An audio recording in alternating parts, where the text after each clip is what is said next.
What's happening? Welcome to the 32nd episode of the Slapstream with Djordje, live from Slapsville. Thanks to all of you that joined us. Before we start, I would like to, all right, wish you a happy Slapper Day, as Caroline said. Good to see you here every Saturday. Before we start, I would like to give a special shout out to all the new Patreons. And if you haven't checked out the Patreon, go to the description of this video and sign up. I offer some pretty good perks. Patreons that I would like to give a shout out are Jake Taylor, Dan Rondeau, Josue, Arana, Etienne, Rouzet, Mikey, Paul Moomaw, Evill, Richard Tralles, Scott Owen, Bob Cullen, Kurt Ribak. So if you want to be a cool slap-based kid like them, please join the Patreon. Also, if you'd like to support the channel, please check out Venmo and PayPal links in the description of the video. And the most important thing is, I hope you already did that, but the most important thing is that you hit that subscribe button and like the video and what else? All notifications. All right, so we have quite a few people here. Caroline, Sasha, Tattoo, Slap Sylvanian Express is coming. You know what I mean. Greetings from Finland. Madwins, hello you. Welcome, always. Hello, Djordje. Hello, Eric. Hi to all Dutch people. Hi to everybody from Ukraine. Greetings from South Africa. This is Team Hugo. I'm not sure if we ever had anyone from South Africa, but I'm glad that you're all here. Please comment if you can hear me or if you cannot hear me. If you'd like one of us to be louder. Actually, I do not have that option now, but I will from next week because I'm going to be back in Slapsville. And before further ado, I would like to introduce my guest for today. And you already know who that is. If you don't know, then you're not subscribed and to our email list. So send an email at contact@artofslapbase.com, and you will be the first one to get all the news. And without further ado, I would like to introduce my guest for today. It's ERIC HAAMERS from Batmobile. Hello. Welcome. Good evening. Good afternoon. Good morning. Good night. Yeah, I wonder where all these people are. You know, it's I'm Beautiful. Still in Croatia, so we're in the same time zone. So this actually worked out pretty well. Yeah, it's cool getting people from Ukraine, the Mad Twins, South Africa. That's cool, man. Really cool. It is. It's I think we have an audience from all over the world. Yeah. It really makes me happy. There's slap bass players all over the place. Yes. How have you been? How are you holding up? Well, it's a bit dull, eh? Not gigging. I'm made to be on stage and not to be in on Saturday evening on the couch. So it's a bit strange, but it's not only for me; it's for everybody. Yeah. So I hope all of that's going to change. With the vaccine and everything. How are things in Netherlands? Is it complete lockdown, or you guys are able to? Yeah, at the moment, it's a complete lockdown. All the shops are closed, and I don't think there's an evening clock now, but maybe it's coming. And well, it's a lot of shit. Yeah. I can imagine. Are people like depressed, or it looks like the end of a tunnel, the end of a tunnel kind of thing? Yeah, it's strange times, but it will go into history, and we've lived it, so that's cool. I know. I wish we didn't have to, but we're surviving at least. Yeah. Were you guys able to do any like online shows, any live streams or something like that? We did one with our. I have another project with my brother, sort of country, and we did one live streaming. It was enjoyable, But yeah, it's nothing Not the same. with no audience and no public and no people to respond to you, and you need that response to give it all your best, and with no audience it's a bit like a rehearsal. Oh yeah. And do you guys plan to do that again? Yeah, in the 6th of February we have with Batmobile we do a live streaming show. It's for the guys from Schorum. They are famous barbers in Holland, and there's their 10th anniversary, and they wanted to have a show with us and with all the bands, and so it's cool. Oh, that's excellent. So where will our audience be able to see you? Is it so? It's February 6th. Which website? What is the link? Well, it will be on our Batmobile Facebook, and I will send it to you. Maybe we can put it under the. Yes, absolutely. Put it under the later. Yeah, I don't. Please really... send it to me, and I will post it in the description of the video. So everybody who's watching this video, come back and check out the link. And whoever is watching this video later on, not live streaming,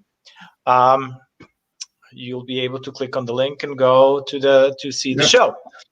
All right, so let's start this interview. I wanted to ask you, how did you start playing music? When I was 15, I was a big Jimi Hendrix fan. It was in 1975, so that time was Jimi Hendrix was a real hero, and then I wanted to play like him. I never managed, of course, but I started to play guitar and studied hard to play Star Strangled Banner on a cheap electric guitar, and I had my granddad's old radio, tube radio, and I managed to get my guitar into it and play. It was very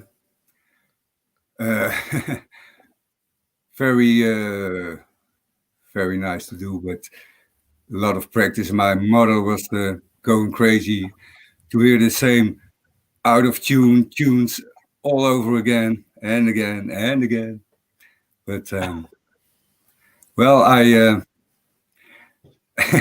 and then when I started to play bass when I was asked for a rock and roll band, and they didn't. Oh, okay. So first instrument was the guitar. Yes. Yeah.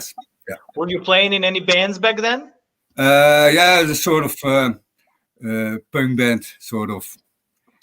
I played guitar in a punk band, but it was. So first it was electric guitar, trying to be like a Jimi Hendrix, and played in a punk bands.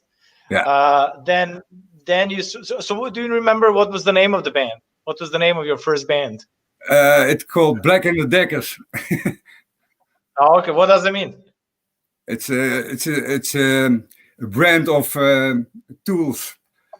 Black and Decker is the tool. Oh, Black and Decker. Oh, okay, got it. And we call ourselves Black and the Deckers because. Okay. And that's punk, but and you said that was late 70s. Yeah, late 70s. Oh, okay.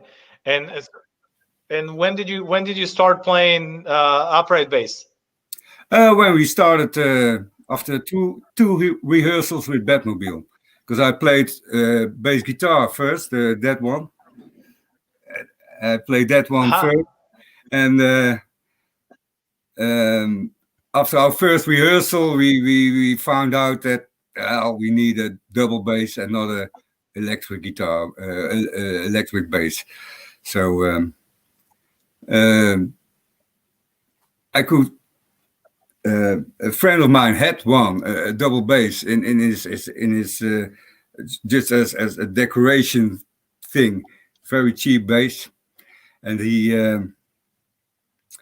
and I could lend the bass. He gave it to me and give it back when you don't need it anymore. So I never gave it back. I gave him a bottle of whiskey for it and called it mine. But it's very cheap bass. And Do you still have that bass? yes, it's that zebra bass I always use. Oh, that's the one. Oh, okay. That's the one, yeah. Yeah, I still use it, and it was the first one I had, and it still works. I had to glue it together about 100 times because the top went off, and yeah, you know how it is when you were on the road and things. Of course. Yeah. Well, zebra bass was the reason why we did the flyer like Yeah, this. beautiful, beautiful. How do you like the flyer? Yeah, it's beautiful, man. I actually have to give a shout out to the designers. Our designer Ryan Gould, who's also excellent bass player from Austin.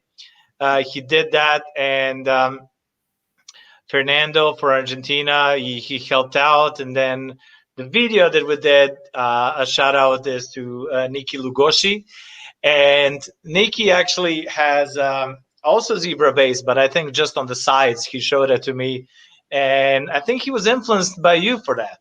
Okay, now well, thank you. That's amazing. Yeah, Man. I really.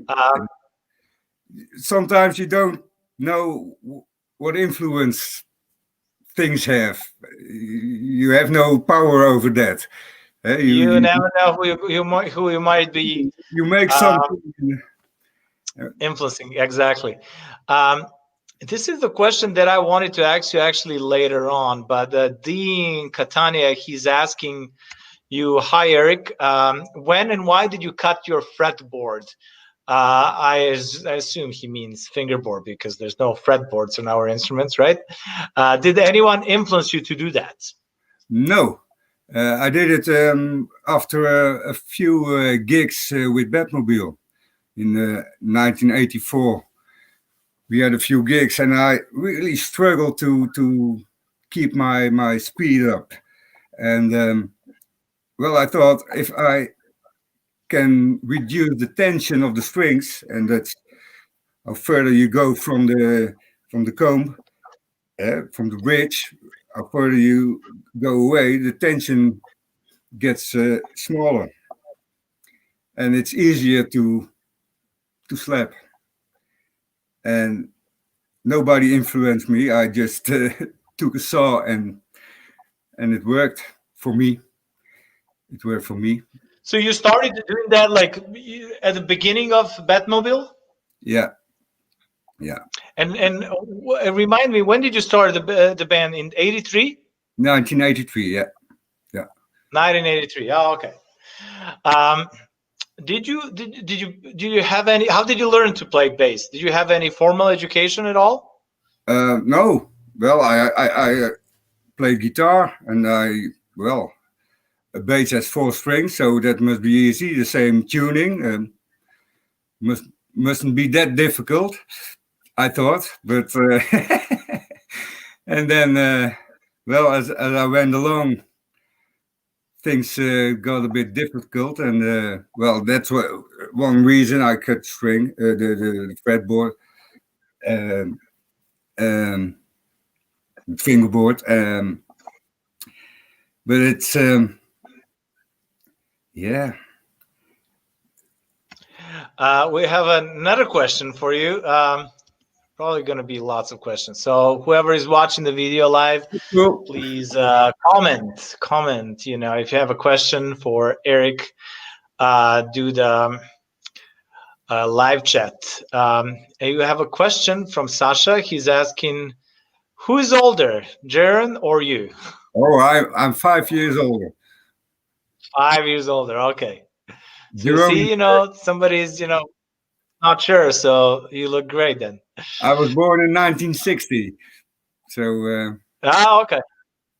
So I'm 16 now. So you were 20, 22, 23 years old when you started Batmobile? Yep. Yeah. Okay. And so you said you played guitar, and I read somewhere that you also play banjo, right? Yes, I do. Okay. Yeah. Do you play any other instruments? No, banjo, guitar, and bass. Yeah, that's it. Yeah, that's it. Okay. That's more than enough. Yeah, I have some. I try to play steel guitar, but that's really very, very basic, and I'm not good at it. So, well, I like the sounds of all those stringed instruments. I like the sound of a ukulele. I like the sound of a mandolin. But, well, I decided to focus my thing on one instrument, because if you want too much, it's all going to be a bit of what, and I want to be good at one thing. So I concentrate on the bass. That's usually the best when you focused on one thing at a time. And since you play, you mentioned that you like other string instruments, but they're in different tuning. And I wonder what tuning do you use on banjo? That's an open G tuning. Okay, so different than guitar. Yeah, it's very different. You have to, all your chords are different, and so it's really a challenge to. But I can't really. I don't know the neck of a banjo the same as I know it from a bass or a guitar. It's always messing with my mind. Oh, where am I on this fucking thing? And on a guitar I know it, and on a bass I know it, but on a banjo I'm always search. Oh yeah, this is C. Oh yeah, but so I'm not very good at it. I'm not very good at it. Do you consider that you're from out of those three instruments that the bass is your main instrument, or would you say that you play guitar better, or you're kind of the same? Well, yeah, I played a lot of guitar, so that's really where I started. But because of Batmobile, I have going deeper into the bass, and yeah, I think bass is my thing. Yeah. We have like a few questions, and I would like to ask you these before I ask you to play something, and I would like you to play some bass for us. Beckerville 13. I was wondering, do you have any favorite Dutch psychobilly or rockabilly bands? Yes, of course I have. One is Batmobile. All right. And the second is Bang Bang Bazooka. They're friends of mine, and I've played with them, and they were a really good band. And furthermore, there are quite a lot of rockabilly bands, but well, I think Bang Bang Bazooka is one of the best. It's interesting. I really liked the band Bang Bang Bazooka when I was a kid. I had one album. I forgot what it was called. Was it True Rebel or something like that? I think so. That's their first album. Yeah. Okay. So I had that vinyl. It was cool. I liked it a lot. Yeah, they're amazing guys and really, really good songwriters, and I really love them. Are they still around? Yes, but well. Do you still play with them? No. I quit a few years ago. I quit all the bands I played in, except Batmobile, of course, but because of focusing on one thing, and that's probably the best. So do you know who plays bass for them now? A very good bass player called Josue, and he is he's a very good bass player. So I think they will be happy with him. Yeah. Beckerville is 13. He said, I don't know, Bang Bang Bazooka, and we looked him up, and he's thanking you for your answer. Cool. We can immediately connect to the next question, which is from Josue Arana. Jose, thanks a lot for being part of my Patreon. You guys should follow Jose and join the Patreon. Link in the description. He's asking you, what musical project are you most proud of? Musical project? Well, if you mean bands where I played in, it's of course Batmobile. That we've gone the furthest of any bands I played in, and we've been all over the world, and we still do. Yeah, and if those Corona shit is over, we're going back to playing again. Yes, but thanks to Corona, we have a Slapstream, so I can have you here for a Saturday night, and we're talking bass and we're talking slap bass, and all these people are watching us. I really love this, man. This really at least something good is happening. Yeah. But thanks to you and people like you who doing things. It's. I was going crazy, I was missing, being on the road so much. I was like, I have to do something with the audience, and it's really helped out keeping me sane. That's very true. Yeah. We have a question from Sasha. He's asking you, when was the first time you playing at the Clubfoot?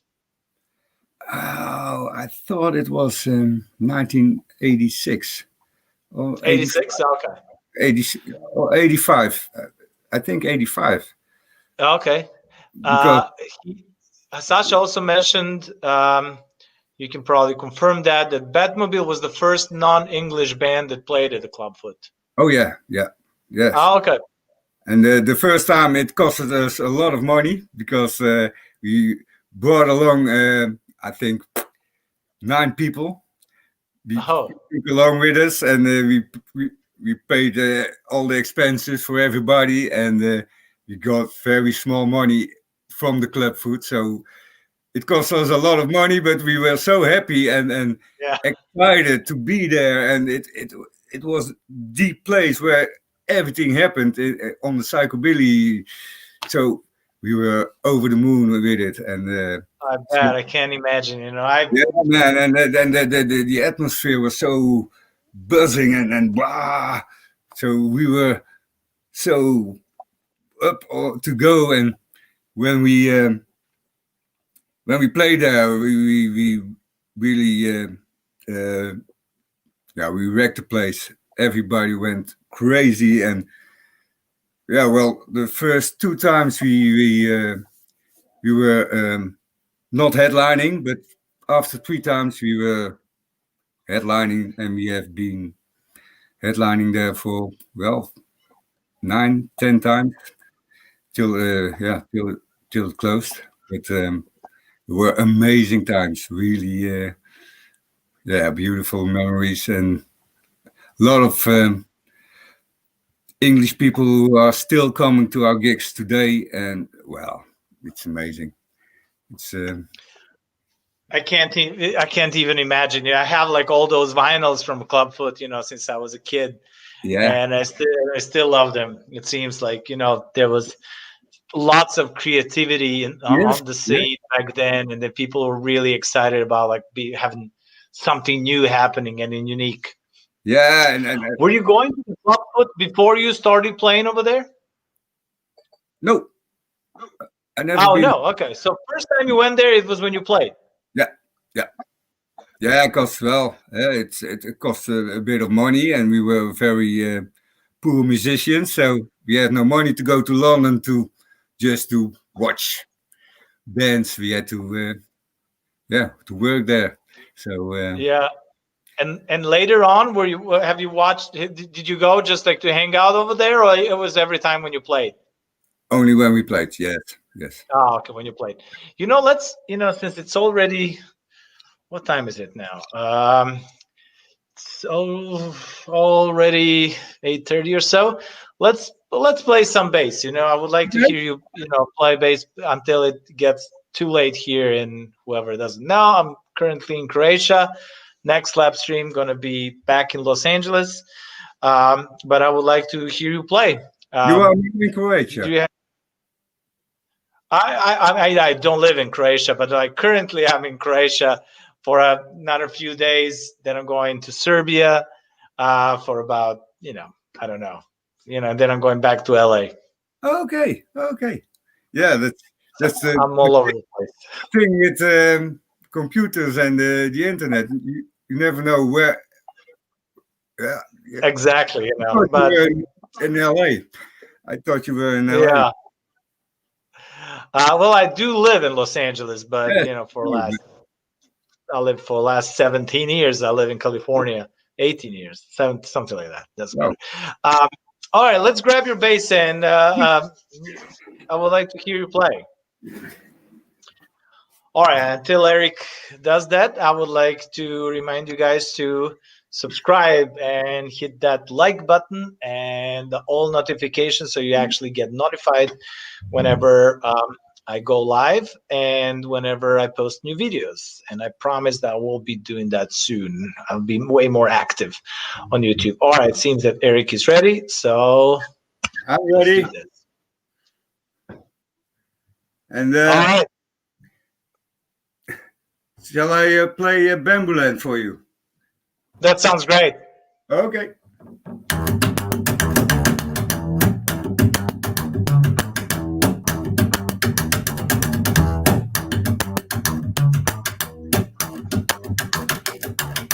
That's a thing from Bamboo Land, the main theme, and yeah, that's how you play it. Let's do that as a lesson part. I always like that riff and always wanted to learn it. So, do you mind showing me the riff? Oh, of course. It's All very right, do that. It's very easy. All you viewers should grab your basses, and this is your unique opportunity to have a lesson with Eric. And I'm gonna grab that opportunity. I'm gonna grab the bass. It's not my bass, but it's gonna be good enough for this. So let's do this.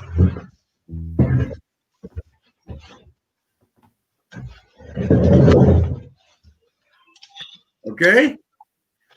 Give me a second. I'm grabbing the bass now. I'm grabbing a beer now. You know what? I'll do also Instagram Live so that people can actually join us. And all right, so whoever is watching this on Instagram, make sure to click link in my bio and join me and join Eric from psychobilly band Batmobile. The link is in the bio, and he's going to show me how to play Bamboo Land. So click on the link in the bio on Instagram, and if you're watching this on YouTube, go to the description of the video and follow me on Instagram.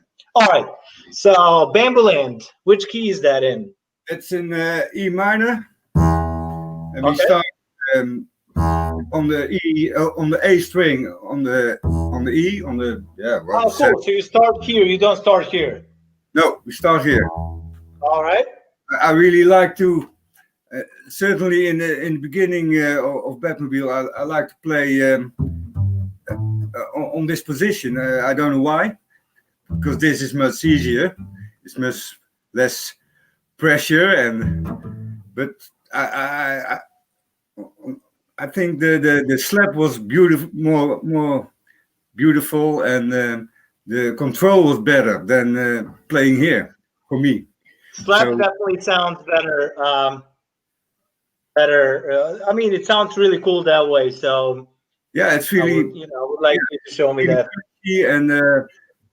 And you can, you can control it better.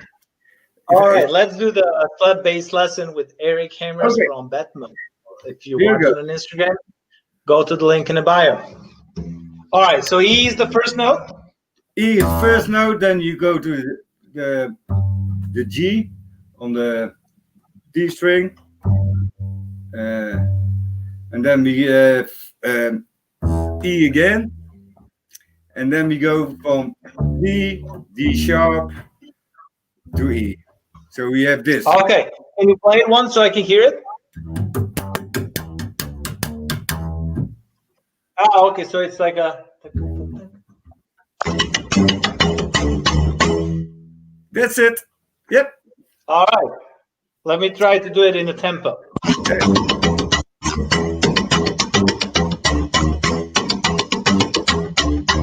All right, I think I got it. And you played a few variations, right? Yeah, because if you, it's a team that's constantly in the song. If you only play this, it's a bit boring. So I have to. And it's basically the riff that makes the song as cool as it is. You know, without the riff, the song would not be that cool. Exactly, and the drums are playing exactly the same as I do. So I play exactly what the drums do. Johnny is playing on his toms, the same sort of rhythm, and but I make some variations on the team because otherwise it would be dull. So all right, so let's do the second variation. So the first variation, first one is. Yes. Okay. And So the second one let's is do the second variation. So I play the high D, an A, and an E, and this. All right, so the first part is the same, which is kind of like a rumba.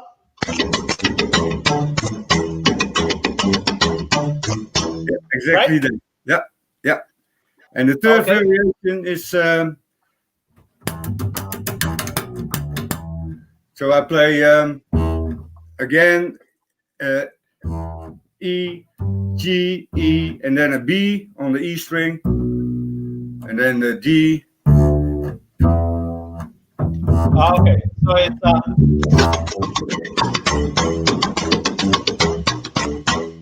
yes. Is that the third one? Yep, and then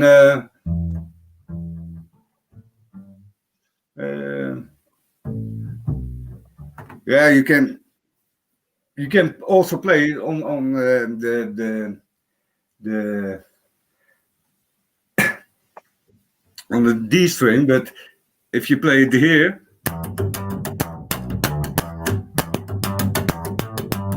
it's much easier if you play it instead of here. But it's a different sound, don't you hear it? If you play this,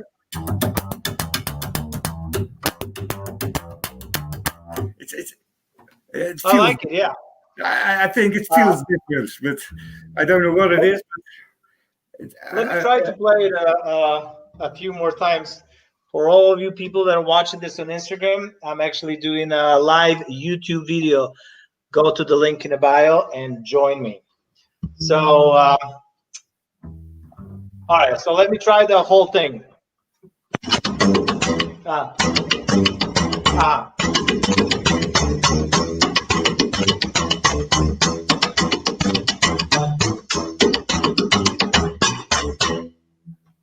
Yeah. Is that it? It's as simple as that. Yeah.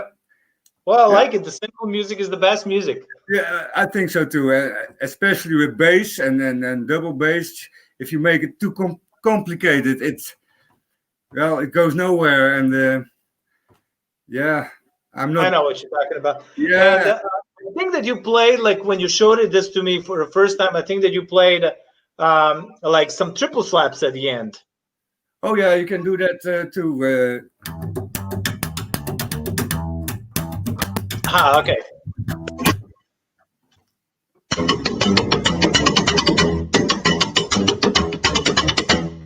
Yeah. All right, so let me try to play it once, all four different patterns. Yeah, you can also do it.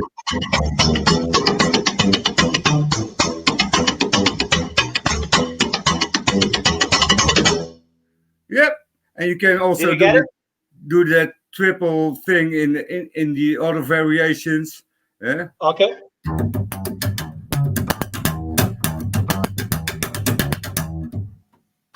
And then you can play with it.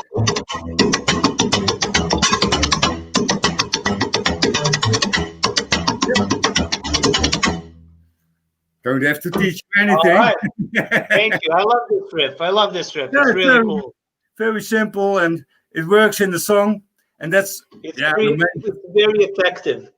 And that's what I'm always looking for, the most simple, effective thing. Something that people can actually memorize. A quick question, since we both have basses now and it's not too late. I want to ask you, what is the terminology that you use for different slap bass patterns? Terminology, what I use for different slap bass patterns. Are you using single slap? I mean, you told me triple slap for this last pattern, but what is the other terminology that you use?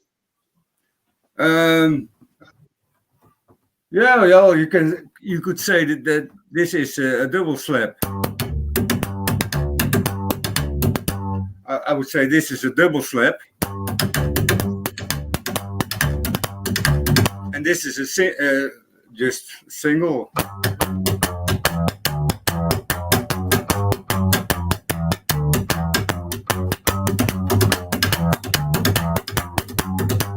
And then you have your triple slap. I have a question regarding that. So since you said that this would be a double slap, and that you call this single. Yeah. Did I get it right? I think so. Okay. And how would you call correct me if I'm wrong. The palm slap, like when it's just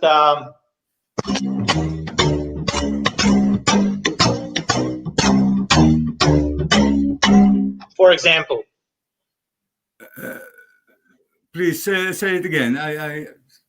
How would you call this when you just pull the string, but you don't slap it back? Would you still consider that a slap bass, or would you? Yeah. Yes. A half slap? I don't know. Okay. Yeah. But do you still consider that a slap bass or not? Yeah, won't you? You slap. I do, but like for me, single slap would be this. Double slap would be this. And then triple slap would be, double slap would be that in straight, if we do like straight groove, like, or swing. And then triple slap as gallop would be that. All right. And then triple slap as triplets would be this. But that's the terminology that I use, and I noticed that every player has a different one. I think you probably be more correct than I am, because I really never was very interested in terminology of those things. I really don't know. To be honest, I use that mostly to tell people, to explain people how to play something. And then I think since I'm using YouTube as a platform to teach all these people interested in a technique, I had to come up with a certain terminology. What are the other slap-based patterns that you use? Well, it all depends on what the drummer does. If Johnny is playing a certain rhythm on his drums, then I want to get the connection between the drums and the guitar.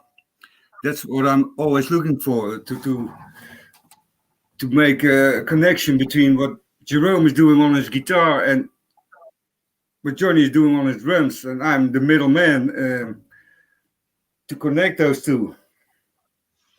and that's I never cared about what patterns I have to play. I just sort of come along with it as we go, and so. And how would you call this the bamboo land pattern? And I'll play it one more time for our people on Instagram. So.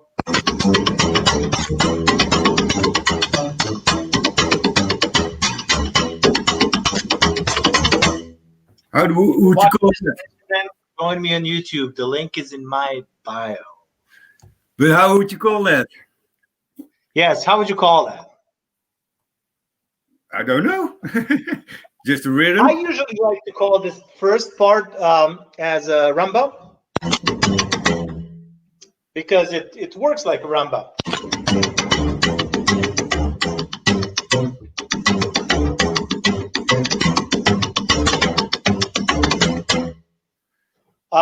And the other ones are just like a 3/4 notes. So yeah. And then and there's a sort of little stop in it, and then we go again, and so yeah. Well, is there anything else that you think is essential for showing and describing your particular slap bass technique? Oh well. For example, the song Amazons from Outer Space. Jerome is playing F sharp and E. And I play a sort of simple pattern, and I repeat that pattern. And it's I started in the F sharp, and I play the C sharp, and then I go to the E, and the E, and that's the G sharp, and that's a pattern that, well, it fits the song and the rhythm.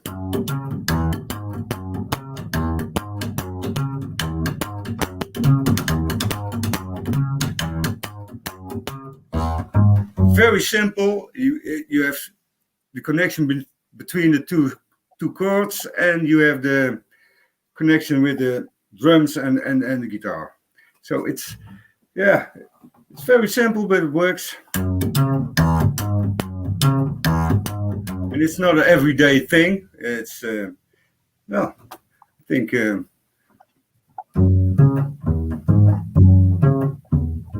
that thing works. I like it, yeah. Before you leave your bass, I would like to ask you, do you remember what was the first link that you learned? The first? Yes, the first link that you learned on upright bass. I think oh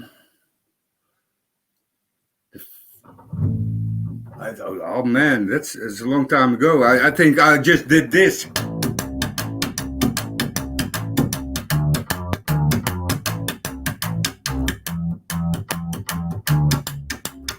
I think that was it. But you can do a lot of rock and roll songs with it. That's it. It's one of the coolest riffs. You don't have to play anything super fancy to sound cool. You basically have to have confidence. Confidence and be cool, and then that's true. I agree. I absolutely agree. You can leave your bass, and I have quite a few more questions. And there's lots of questions from the viewers. So please, little fancy thing here, and that's I made it myself. So I don't need a stand for my bass. That's cool, eh? It's excellent, yeah. It just it spares a lot of room, because the normal bass stands, they really come into the room, and this one is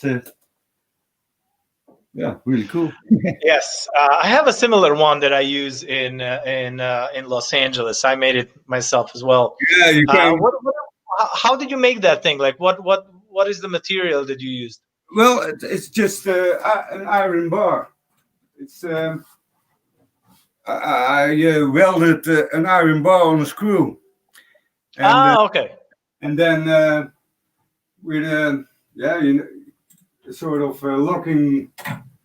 Yeah, okay, very, it works. It seems it's working. It works great. very We simple, and it cost me nothing. So that's That's the best part, yeah. right? We got quite a few new people here, like from I guess from Instagram. So if you haven't subscribed, make sure to subscribe that. To hit that, to slap that subscribe button Do and that. slap that like, and check out the other videos that I have been posting with all these amazing slap bass players all over the world. Yeah, We have quite a few new questions from Mad Twins. Eric, thank you very much for Big Bat album. Which song you like the most on the record? wow. Thank you very much. But I'm well. I think they're all great. Really, they this album was so much fun to make, difficult to make, but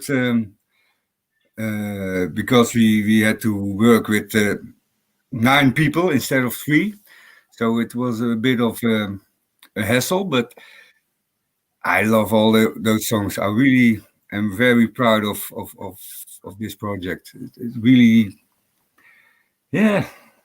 But with song, well, I don't have a favorite. I think they're all great. Yeah. We have, so that's it, Medfins. Tim Hugo says Clubfoot needs to come back in the future. That would be nice, right? Is there any chance for that?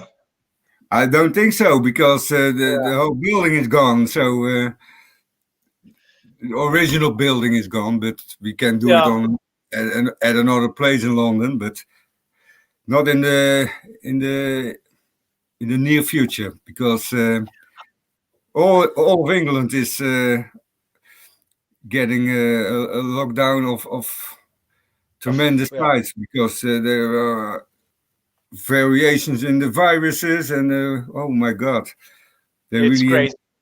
yeah, it's Um, great there. Yeah.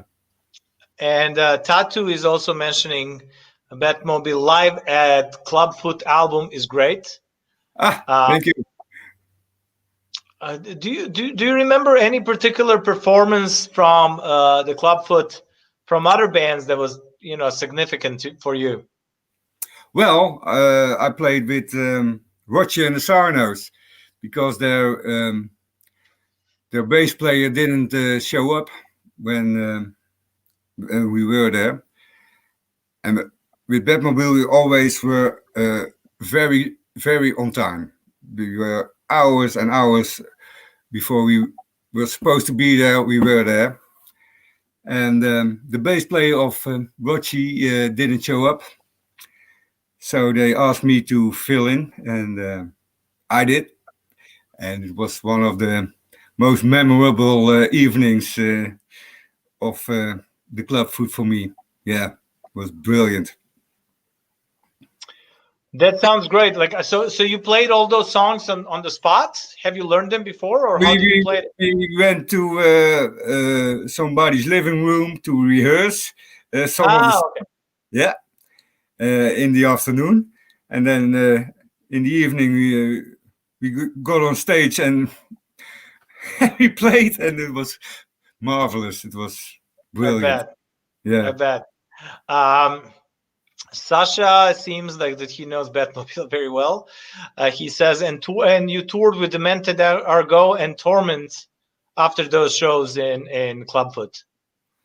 Oh yes, we did. Yeah. Well, uh, we got along with all those bands. We really, yeah. We don't have any jealousy amongst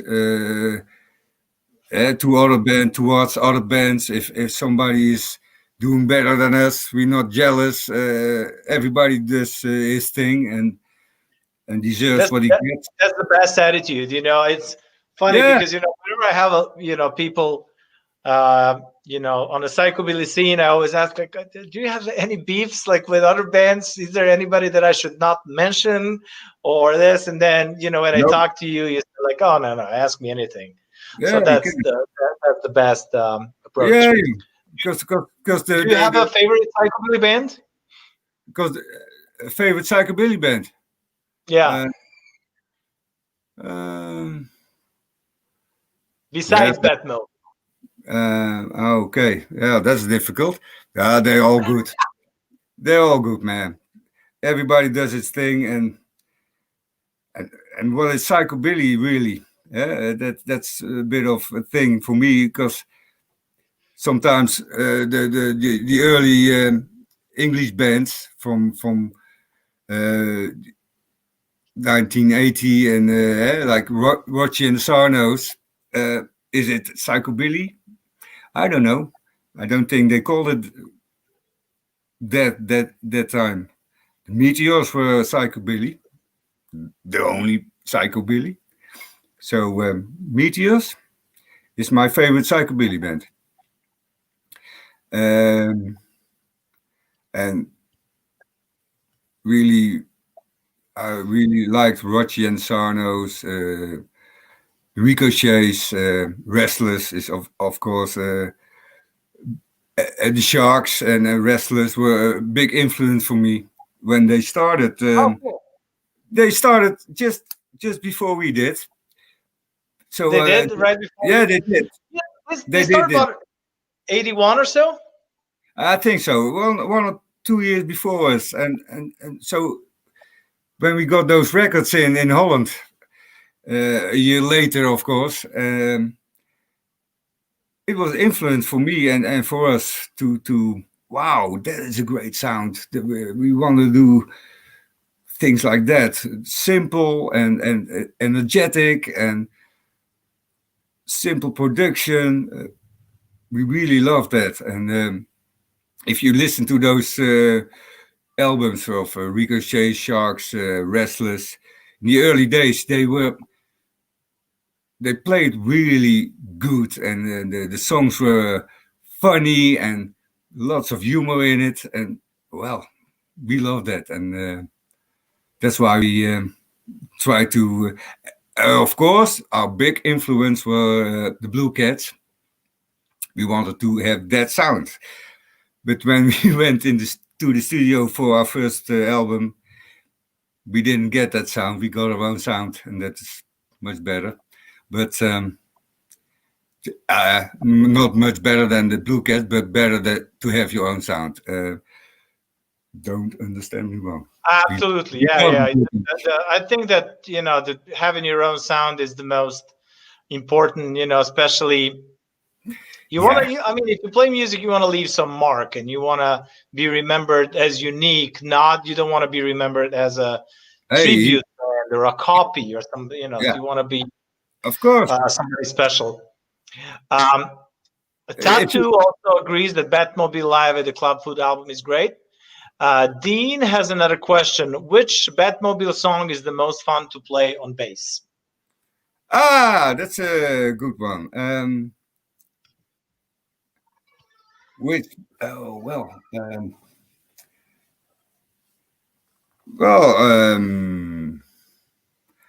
yeah, I love to when I play on stage. Every song is fun to play, of course. How many songs? How many songs Batmobile has?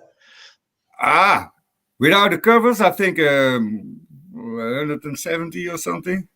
Oh, okay. 100, yeah, we have made 13, 14 albums. So What is your favorite Batmobile song?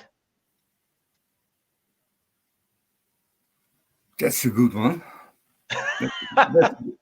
I really don't have a favorite, but the most popular is, of course, Transylvanian Express.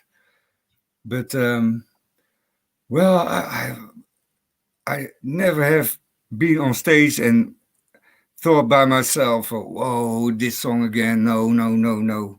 I always enjoyed to get along with it, and I loved all those songs. But one of the hardest songs for me to play is Mad at You, because it's fast. It's I wrote it myself, but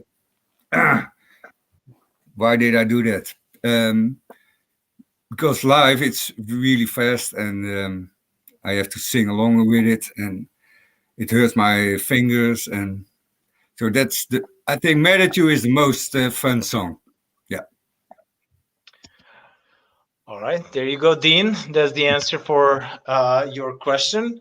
Um, Lots of people mentioned lots of songs, but you mentioned something interesting now.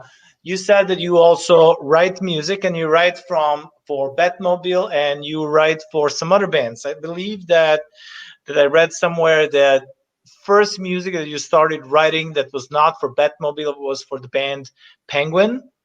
Yeah. Yeah. What kind of music was that? That was a sort of solo project, and yeah, we it was more country orientated music, also rock and roll, but Okay.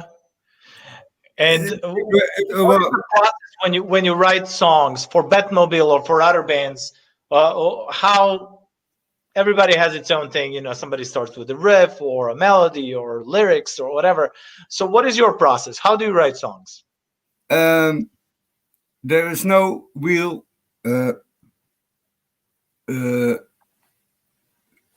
no real process. It's more sometimes you think of a good lyrics, and then sometimes you start with a guitar riff, or you start with a bass line, and then you think, well, oh, that sounds cool. Maybe in what kind of thing does it bring up to you? And then sometimes a guitar riff makes you wanna shout. Sometimes a guitar riff makes you want to weep. So the lyrics have to be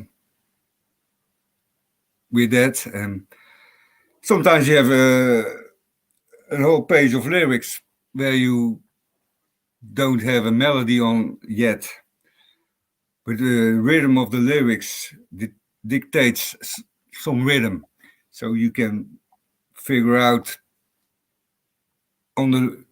I always like to write lyrics with sort of rhythm. One of my favorite uh, um, guys who write lyrics was Chuck Berry. He writes so rhythmic; it's almost an instrument on itself. How he pronounce and ta ta ta ta ta ta ta. The words come out like a machine gun. Ta ta ta ta ta ta. And I really love that thing with Chuck Berry. He's one of the greatest. He's a great guitar player, but his lyric writing, his rhythm in his lyrics is really beautiful. So I learned a lot of that, and yeah. Chuck Berry also had like his own way of like doing some words kind of that not many people are using, or he would also invent certain words. I'm not sure if he invented, but like one of the words that I like that he had in one of these songs is botheration. What does So it I mean? always thought it's cool. What do you say? What does that mean? Botheration? I mean, when you're bothered, when somebody's bothering you. Oh yeah, botheration. Um, Okay. Yeah, well, that's yeah. brilliant. It's brilliant. But I imagine it fits the lyrics, the rhythm of the lyrics.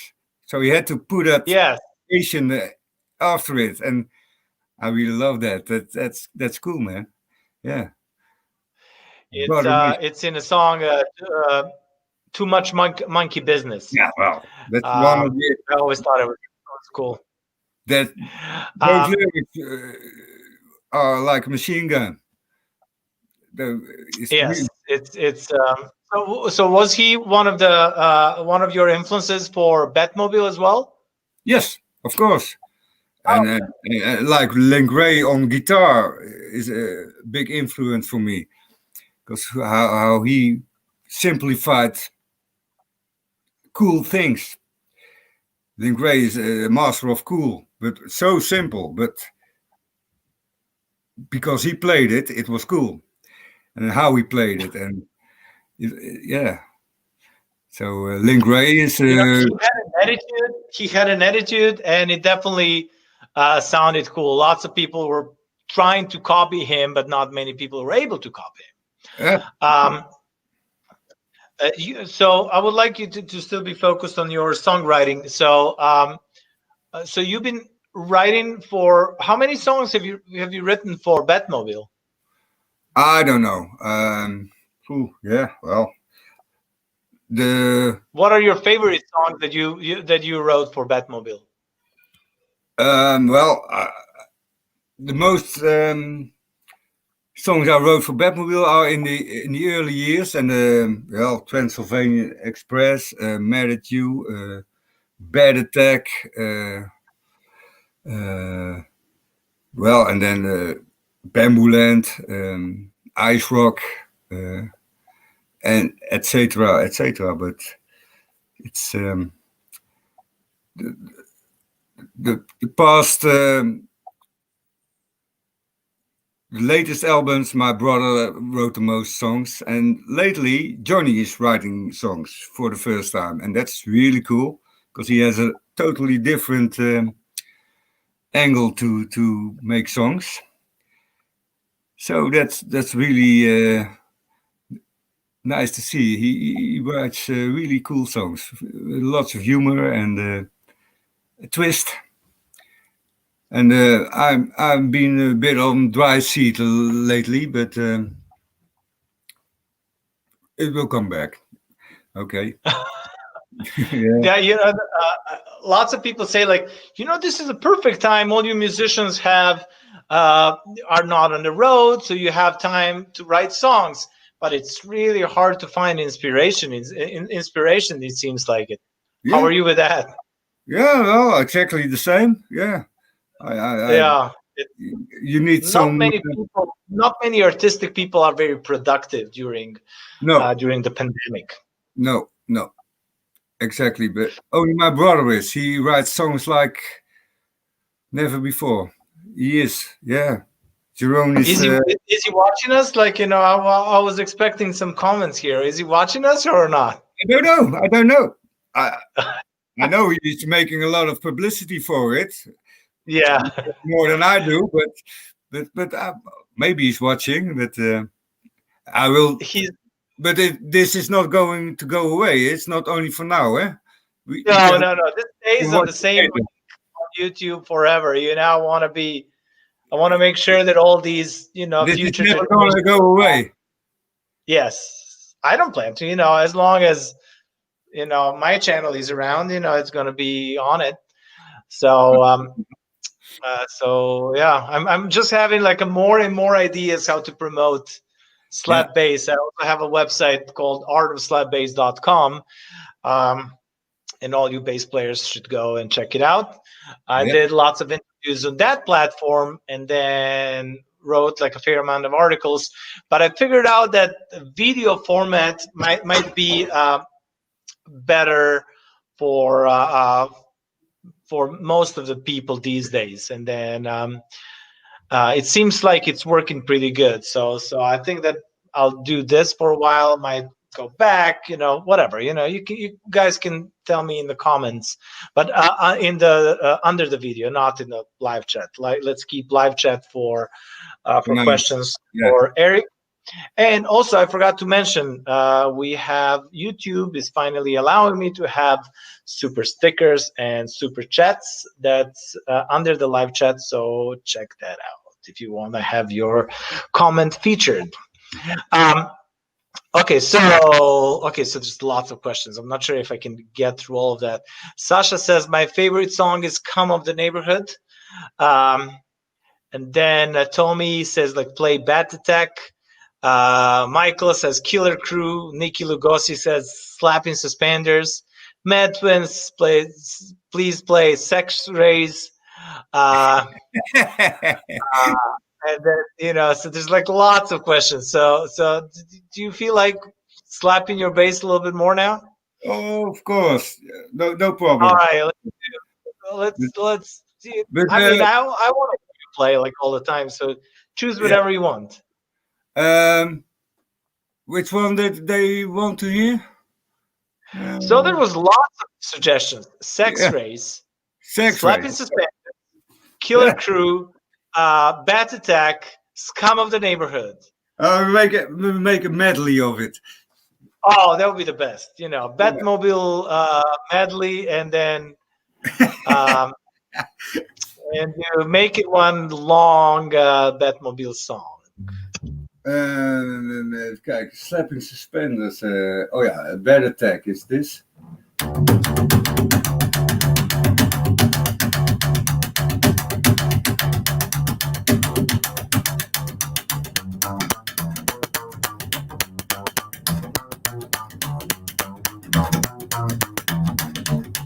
That's how it started. And Sex Race. Oh yeah. Every time I see you, well, I know you see me. Things you do and say makes it reality. It's obvious what you want, it's easy understood. Every time when you are giving me a shot, I know it's hard. It's really hard, but I feel your sex rate. Coming my way, I feel your sex rate. Coming my way, I feel your sex rate. Coming my way, I'm on my knees and I'm starting to pray.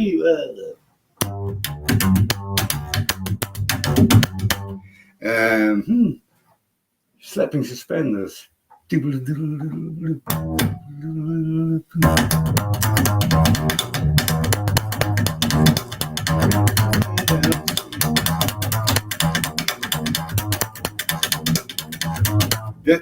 This is why I cut off my fingerboard, because of Slapping Suspenders. Because it's so, for me, it was so fast. I couldn't play it just on the fingerboard, so I had to make a sort of hook for my finger, and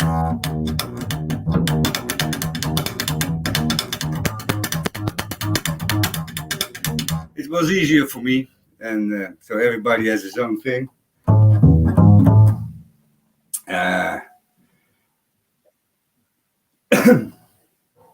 Killer Screw.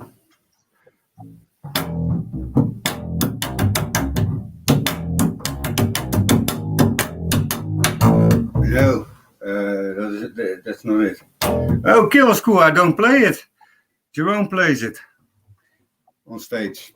Ah, okay. I don't play that song. I play guitar on that song. Yeah, well, but it's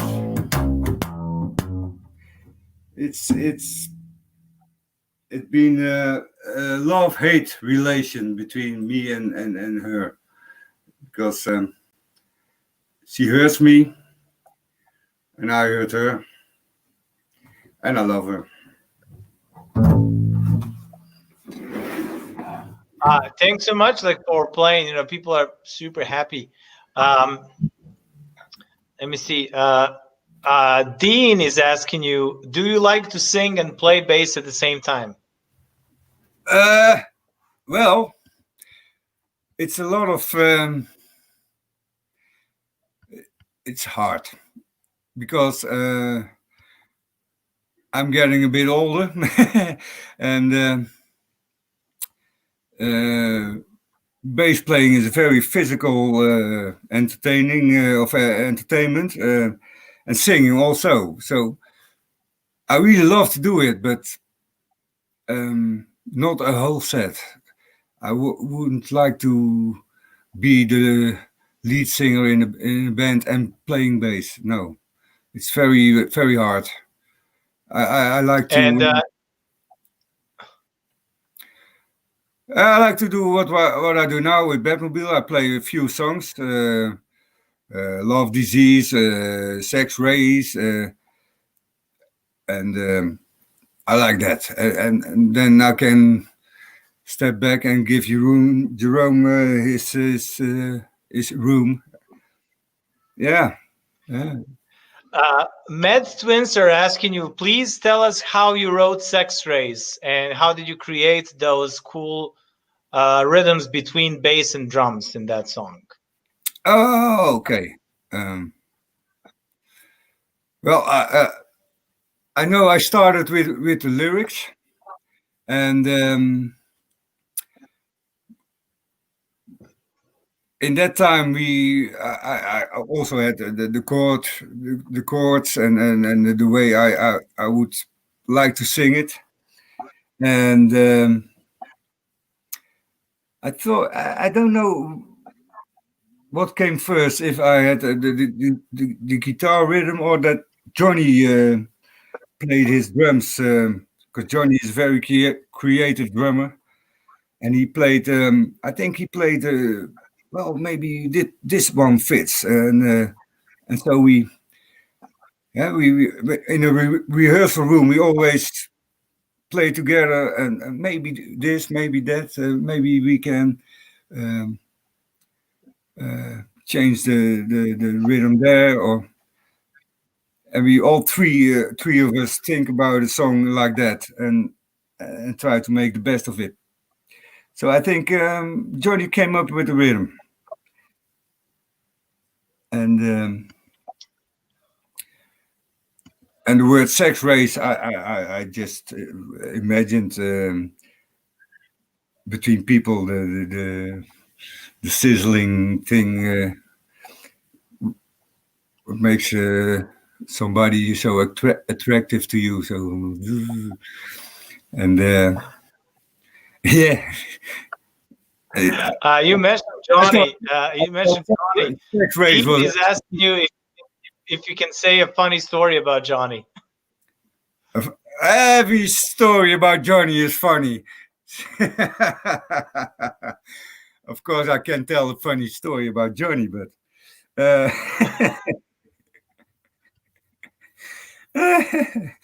oh man. But maybe we can better not tell that. No. All right, so that's like for not for public. No, I don't think so. Yeah, Sasha is curious to know who had an idea for Count Orlock label.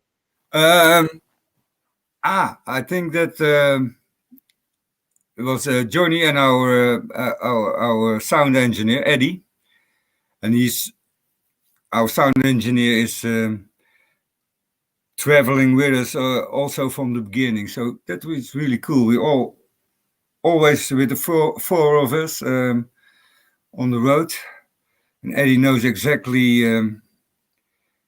how we want to sound, and because I don't bring along a bass amp, I only have a good stereo DI, and I plug it in, and Eddie makes the sound. So I don't have to bother with bass amps on stage, and Eddie and Johnny created Count Orlock, and we had a bit of luck with their first album, Bambooland, because it sold really good. So they had some capital to make it further. They did a good job, and but Johnny and Eddie did that. Yeah, that's interesting. Like that's like a fairly early for bands like to start their own label. Not Well, many bands were had their own label in early '80s, right? no. But um, in the late 70s, the punk bands, the they had no. There only were major labels, and in the early 80s, late 70s, um, labels started. Independent labels started in England, like Virgin, and loads of more, loads of other labels, small labels. Started small.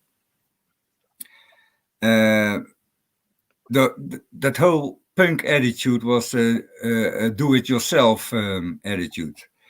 Um, so don't be dependent on agents, on labels. So we did our own bookings, we did our own records, and there was a real tradition from the punk scene to do your own thing, and don't be dependent on assholes who don't have any connection with your music, who wants you to be a pretty boy. Yeah, well, good luck with me. But that's the reason we did it ourselves, because we didn't want to be dependent on assholes in the industry. Did you have any offers? I'm sure you did. You had some offers like for other labels for your records, right? Yeah, so yes, of course, yeah. And And have you we refused them all, or no, we didn't refuse them all, because there was one other independent label in England, which was one of our favorite labels when we just started, and it was Nervous Records. And Nervous, he offered us a deal, and we did one album with him, and it's really successful for him and for us, because we got more exposure in England, and yeah, it was. So which we did. album is that? Bill set at $6 million. Oh, that one. Okay, Yeah, somebody mentioned with it the in the live. with the prison suits, and it's on Nervous. Yeah, and Oh yeah, I have the album. I know it very well. Dean is asking, who are your favorite artists of types of music outside of psychobilly? oh, mainly old country artists, or like Hank Williams, and but I'm a very big fan of Motorhead.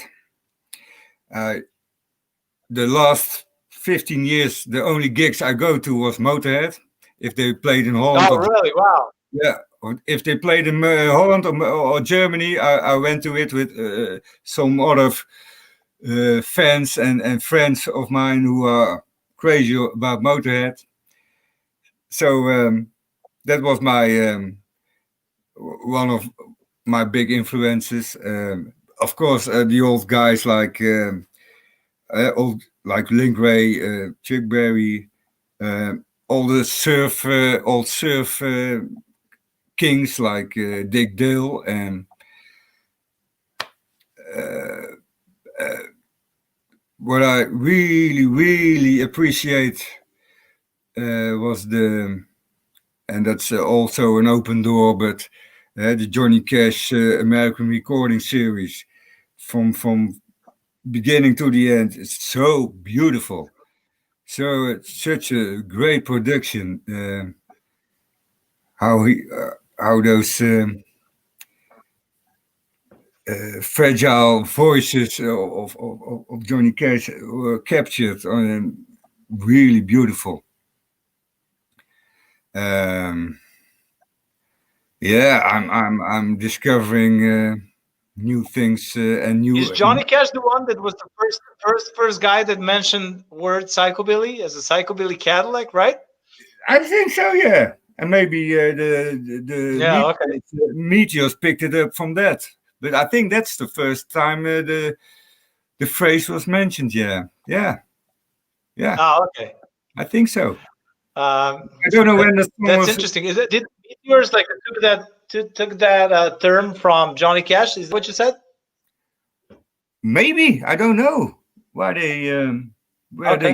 they where they got it from, but we didn't know it existed, psychobilly, till we were called Oh, okay. psychobilly, because we call ourselves rockabilly, neo Okay. rockabilly.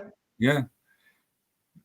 So So what was your like? What were your main inspirations as the band back then? What were your influences? for Batmobile, uh, Yes. the Blue Cats, uh, Sharks, Ricochets, Deltas, Restless, all those bands who just started a few years before A us. little bit before you. Yeah.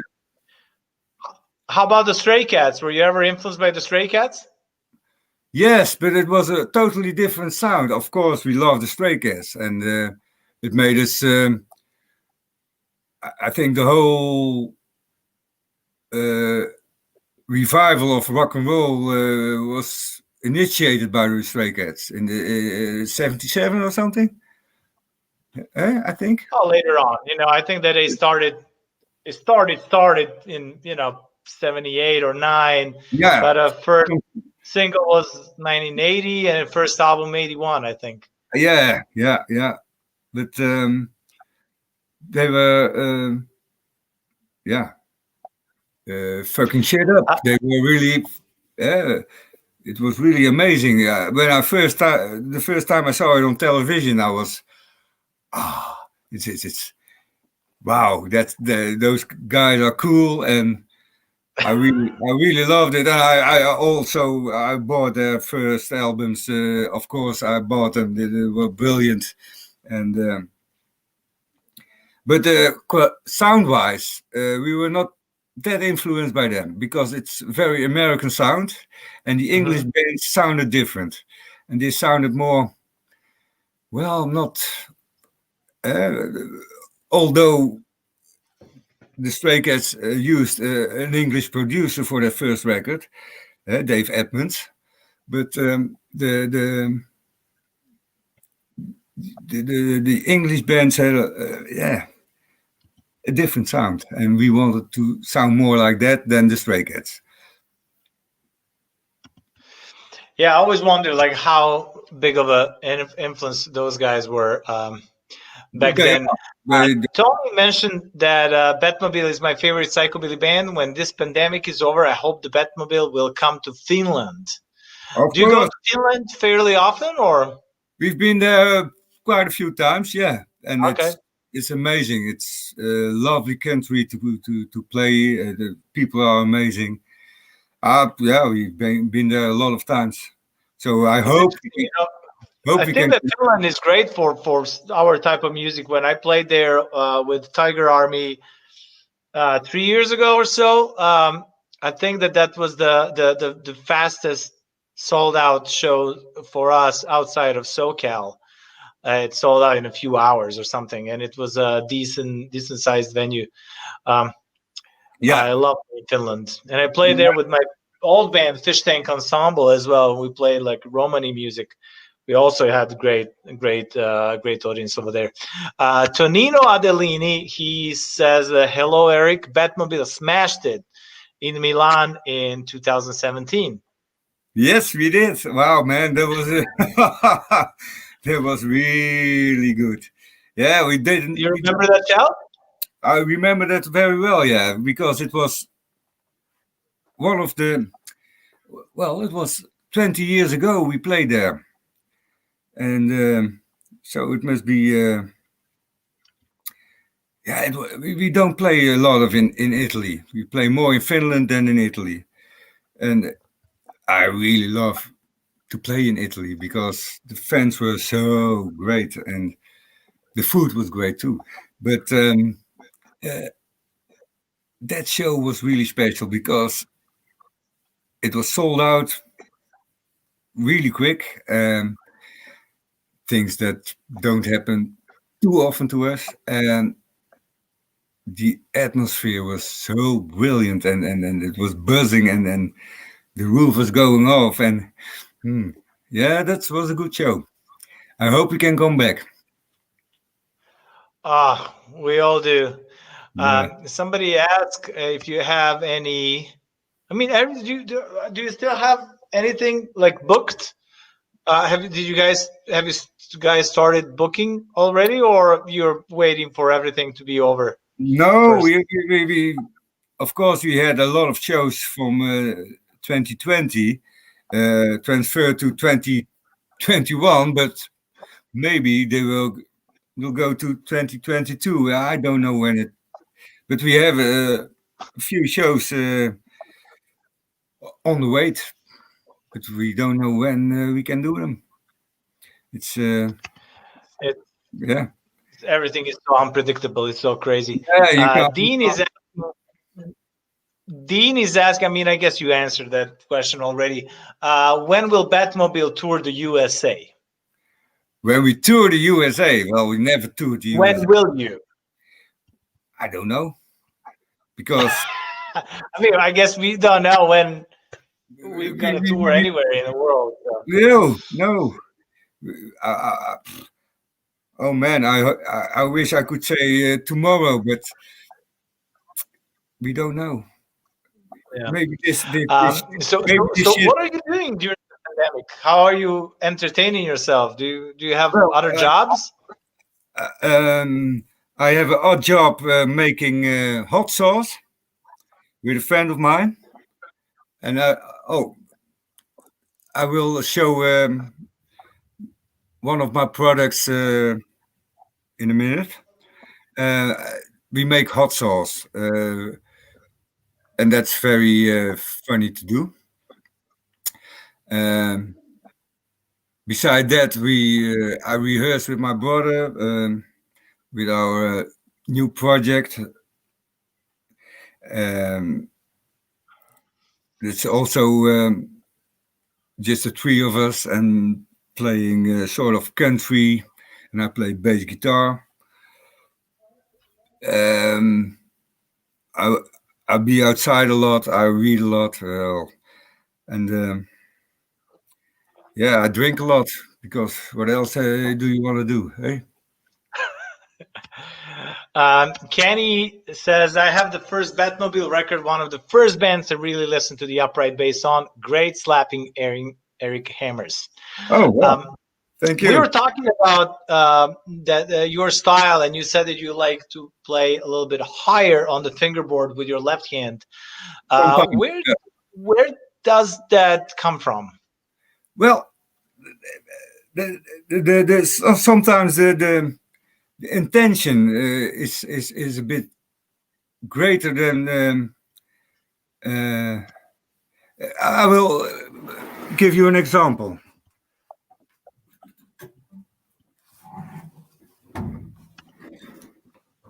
You can play a pattern like this, an E and a G on the E string.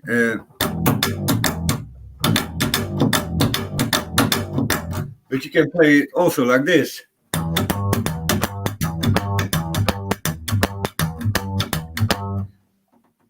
It sounds very different, and the second one gives a bit more energy. For some songs, they need some energy in the bass, and it's more energetic than this. This is more laid back, more. Well, we have to. Do you understand what I mean? Oh, absolutely, but you're playing in a higher octave as well. But I wonder what is the difference between playing in the same octave, just like a higher on the neck or a lower on the neck. You can play the same thing in a half in a first position instead of all the way down. Of course. Yeah, but you still choose to play lower. I mean, higher on the neck. Yeah. Is it because of the quality of the sound, or it depends on where you want to go to. If you want to start high up the neck and your second riff is also something high on the neck, then you better start there. But if your basic thing is high on the neck and you have to go all the way back for your other parts of the song, then it's no use. So it depends on where you go to and where the song goes to. I was talking to Steve Whitehouse from the Sharks in Frenzy about the same thing, and he told me that he prefers like to play in that position. It's higher, and he said that the bass is more in front and more audible. And it has more power in some. Yeah.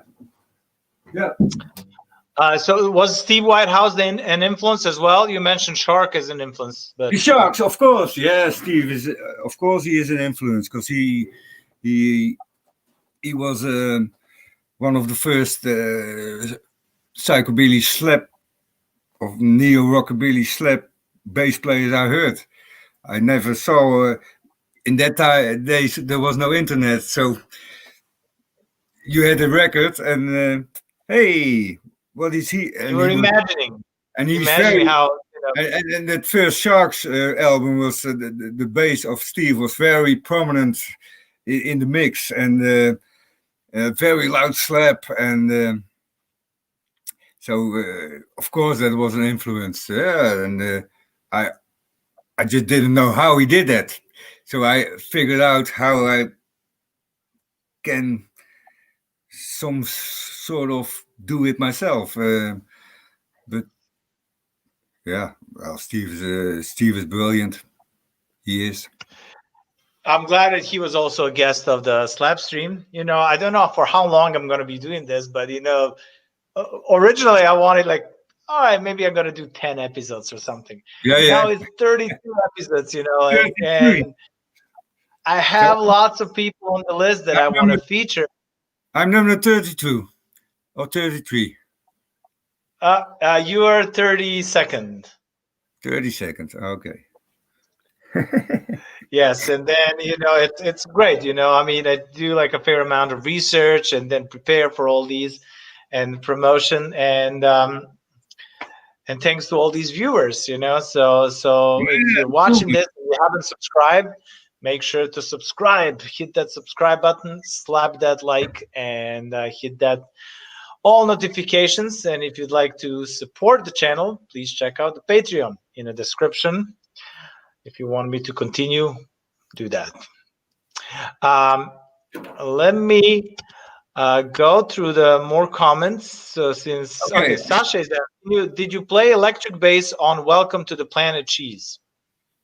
Yes, I played electric bass and double bass, or both. Yeah. On that particular album? Yeah, on that particular album. Okay. Only on that. Yeah, because we had. How many songs have you recorded on electric bass? I think sort of. I think on the Planet Cheese is 10 or something, and the first song on Dynamite. It's instrumental. I played it on electric bass with a lot of reverb, and but I have to go to the toilet. All right, so let's do that. Sorry. Be back in a second. These live streams could be long and exhausting, and I believe it was 6 hours with Jeff Afraid-Of about a month ago or so. I don't think we're going to go that long. But I like presenting all these amazing bass players, their full careers, and we as bass players don't get a chance like to get featured that often, and so that's the reason why I created the Slapstream. And before Eric comes back, hopefully it's going to be soon, please make sure to subscribe and share this video. Are you sharing these videos on your Facebooks and Instagrams and Twitters? Please do that, and follow our Slide Base. Follow me. All the links are in the description of this video. And if you have any idea, any suggestions who I should feature in the future, please write down all those suggestions in the description, not in the description, in the comments under the video, not in the live chat. Live chat is just for the live stream and for Eric. I have quite a few ideas who I should feature next, and everybody has been responding great. Everybody agreed to do it, so I'm stoked to do that. And if you'd like to help me, like to continue doing these, check out Venmo and PayPal link in the description of the video, and Patreon. Patreon is the best one. And I believe Eric is back here. All right, welcome back. This is the hot sauce I'll be making. That's what I wanted to ask you about. Like, show it to us, please. Oh, it's a Batmobile hot sauce. A Batmobile Transylvanian Bad Blood hot sauce. Yeah. How can people get that and where? They can get it to our web shop. Johnny has to go to the Batmobile website. There's a Batmobile web shop, and they can order this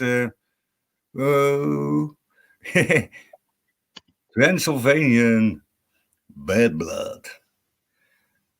Very hot and very nice. Made by me and my friend. All right. Casper says like that hot sauce is waking up the dead. Yes, it is.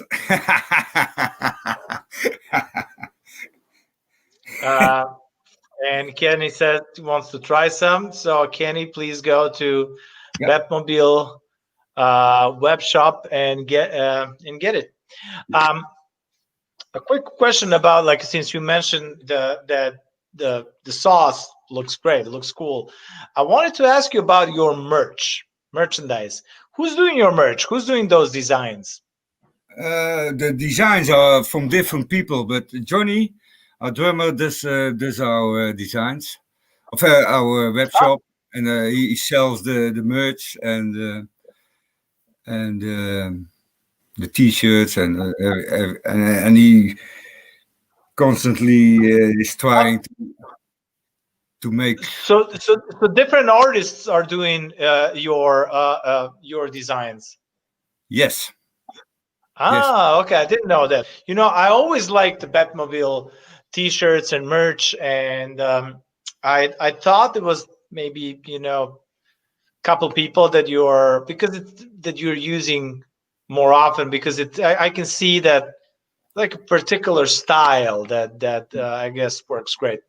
What we have on our the design for our albums mostly are done by Peter Dorreboom, who also make the early t-shirts, and but he was the designer of the first albums and the first album Bambuland, and the latest album, the Big Bad album, the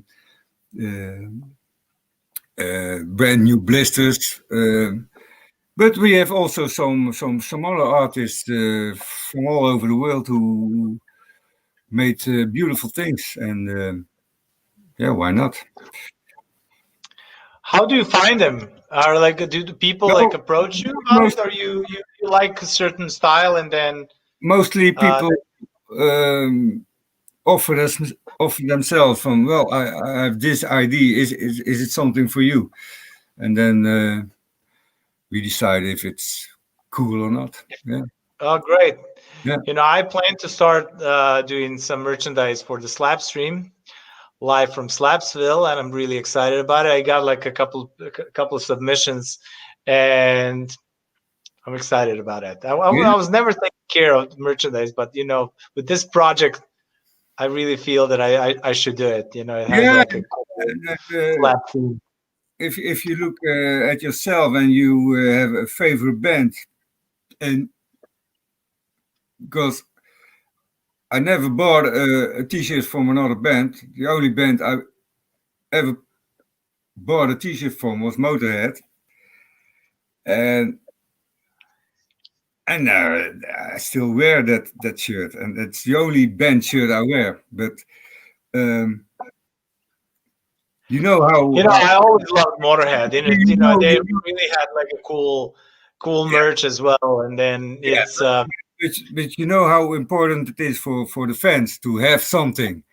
I know how important it was for me to have that shirt, and when I was a fan of Jimi Hendrix, I had a Jimi Hendrix shirt, and I wanted to carry that out, tell the world, I'm a fan of this band. So it's important for people.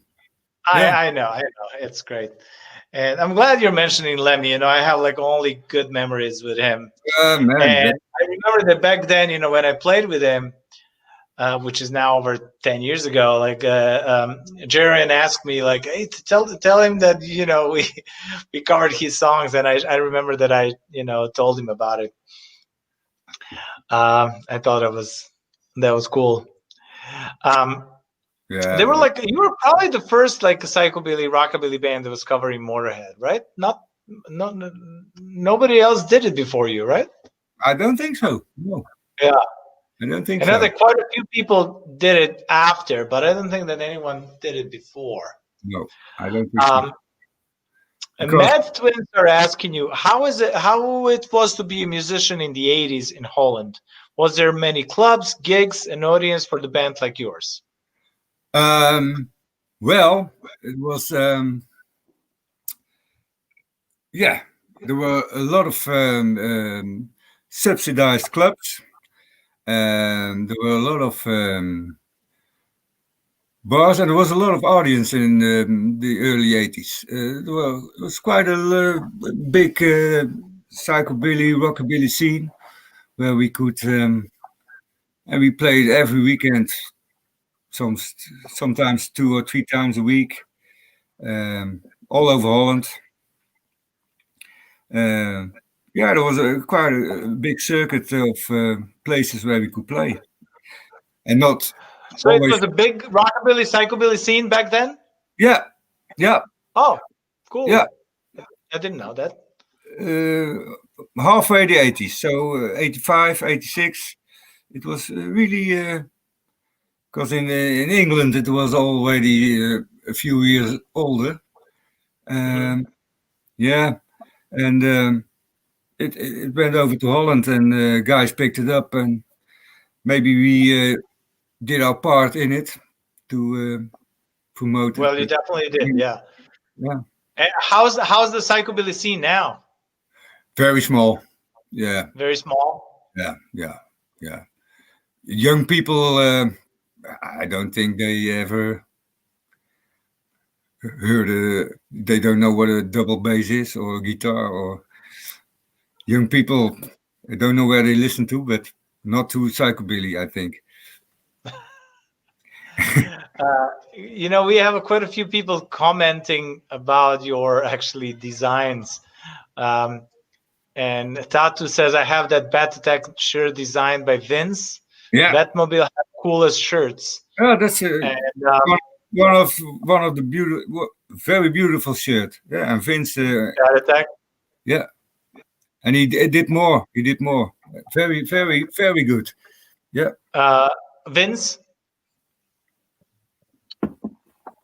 And Vince, I don't know where he lives, but I think also in Los Angeles. I don't know.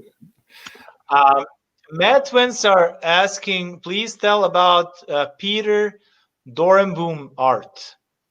Well, Peter is designed our first album,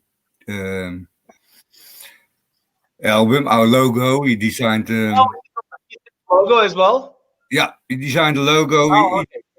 designed the bat sign with the three heads. He's such a creative guy. So we are very happy with him, and he's very happy with us, because when we started, he started also. So because of us, he got a job at a newspaper, and because of him, we got a very nice design. So we helped each other, and that's real cool, and we still do. We still are friends. Yeah. That's awesome. Is he still doing occasionally designs for you? Yep. Yes. The latest thing. What was the latest one? I will get it. It was beautiful. All right, Mad Twins. Thanks to you, we're finding out more about Peter's art. And I didn't know that he was the one that designed Batmobile logo. And I would say it's one of the most iconic from all the psychobilly bands. We're waiting for the latest one. And next question. Please keep up with these questions. I see that Eric is willing to answer them all. So let's use this opportunity and ask him. Yeah. Hey, no. All right. This is one of Peter's fine art. So, wait, I will unwrap it. Oh man, this guy is brilliant. It's of course, it's a sort of reference to the first album, but then he put on the horns with it, and the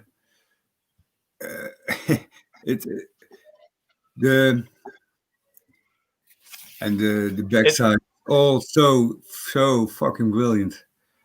What a design! It is really cool. It is really cool. I love it. The details. He made me my mustache and a pipe. Yeah, the horn section, so beautiful. And this is a small thing we did with Drums a Go-Go on a single, and he made this one, Big Bat a Go-Go, and well, it's simple but so beautiful. I really love it. Everything he makes is beautiful. So we have a good marriage there. I wanted to ask you, I wanted to keep this question for later on, but Tim asked, will Batmobile ever experiment with a bigger band lineup like Old Song with a Twist? But you actually already do that on these albums that you just showed us, right? Yeah, it's a six-piece horn section, so it's it's brilliant. But we did some shows live, but it's a lot of hassle because when we played in Spain, two of the saxophone players missed their planes, so it was a lot of stress. So yeah, it's really cool to sound-wise, but it's not so cool logistic. It's a design. Yeah. How does a bigger lineup affect your bass playing? Do you play any different or you play the same? No, I play different because you have to give some room. If you're in a three-piece band, you have all the room you can get. Jerome is playing his guitar. I'm filling up the bass parts, and I can sing along with the lyrics. I have all the room to do what I can do. But when there are, even if there's a second guitar player, you have to step back a little to give them room. Because if you do the same, things get too much. I like a little clarity in the sound and a little openness. So if I play with more people, I play less. less. I think that's a good approach.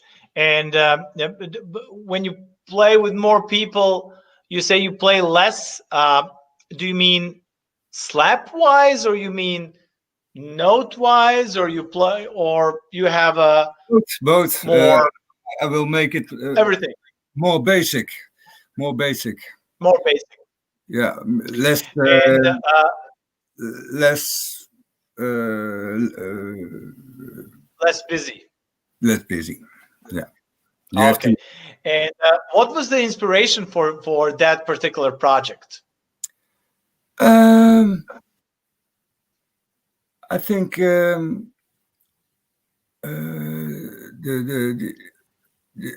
I don't know how it exactly started, but I think Jerome wanted to do a thing like that, and he bumped into the guy who leads the horn section. It's a sort of big band, and I think those two started to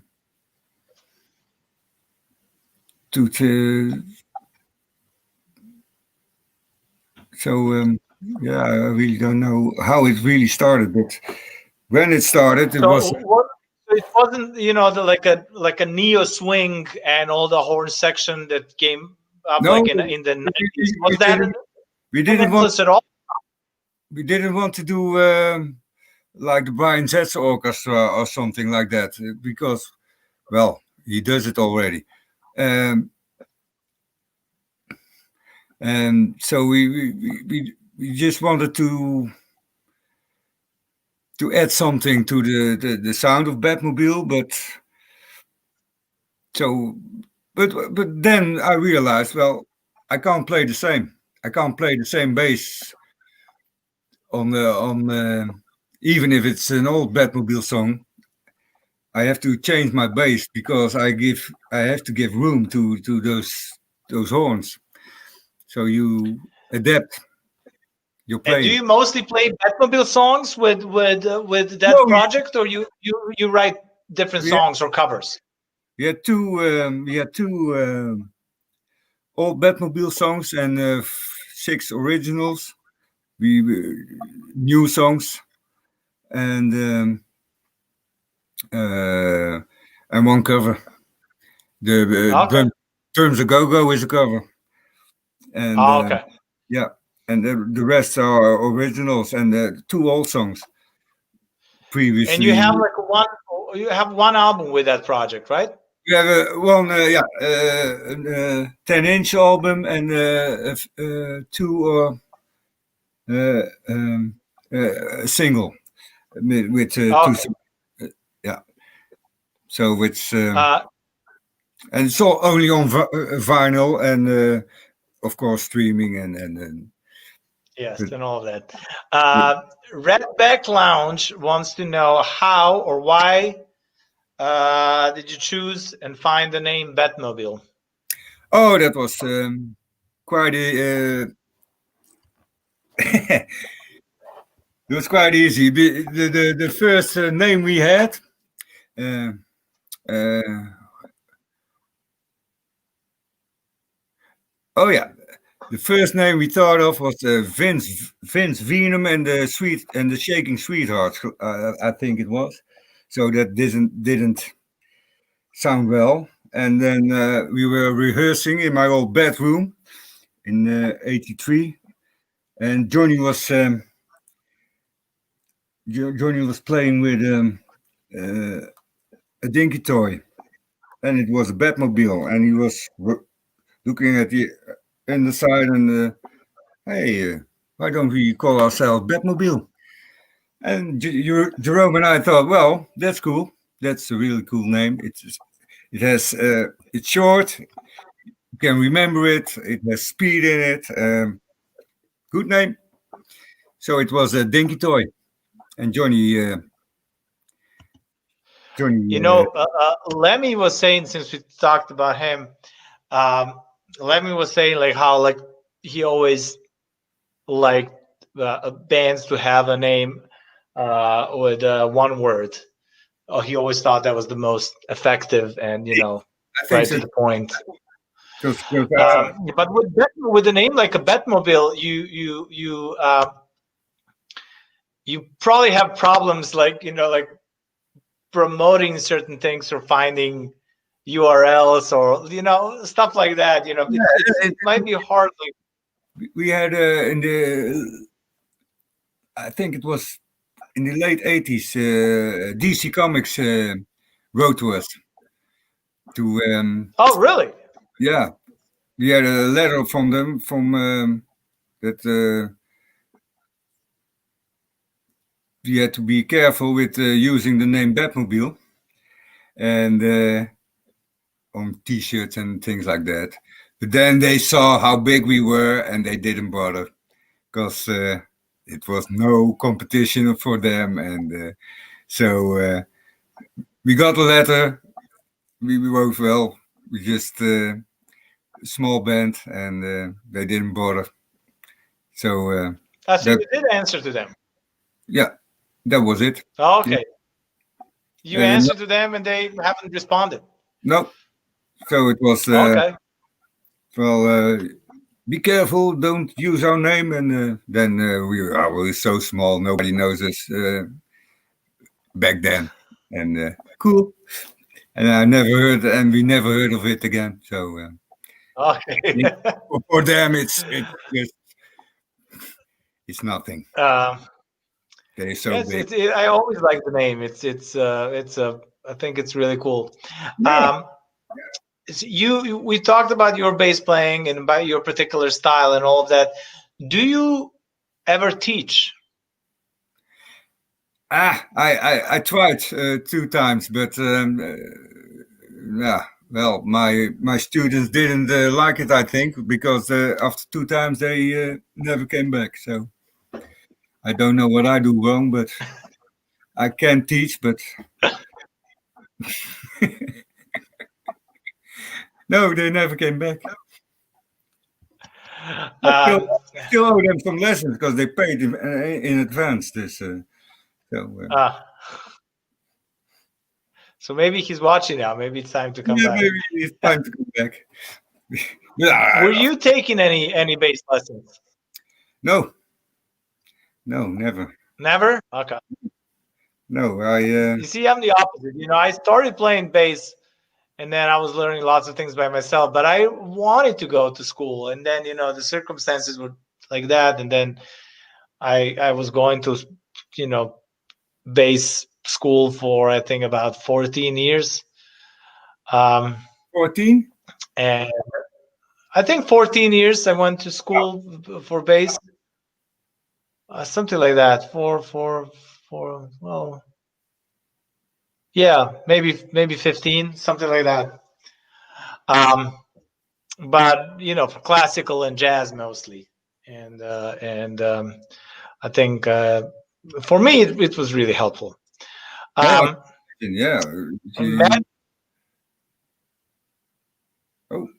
Matt Spencer commenting, nobody knows us, ha ha ha, about the Batmobile name. So I think, you think that you're like big enough for now, like for DC to care? No. Now, you're not afraid that one day you might get like, oh, you've been using this name and we told you not to. No. Yeah, okay. See, you've been playing for a long time, and you've been playing in your band for a long time. I wonder how, from your particular perspective, how did audience change from 83 and 2020 or 2019? Well, we all got very, very much older, but well, there are still young people coming in. That's cool. I saw that last time we were in California. Well, lot more of young people than I expected. And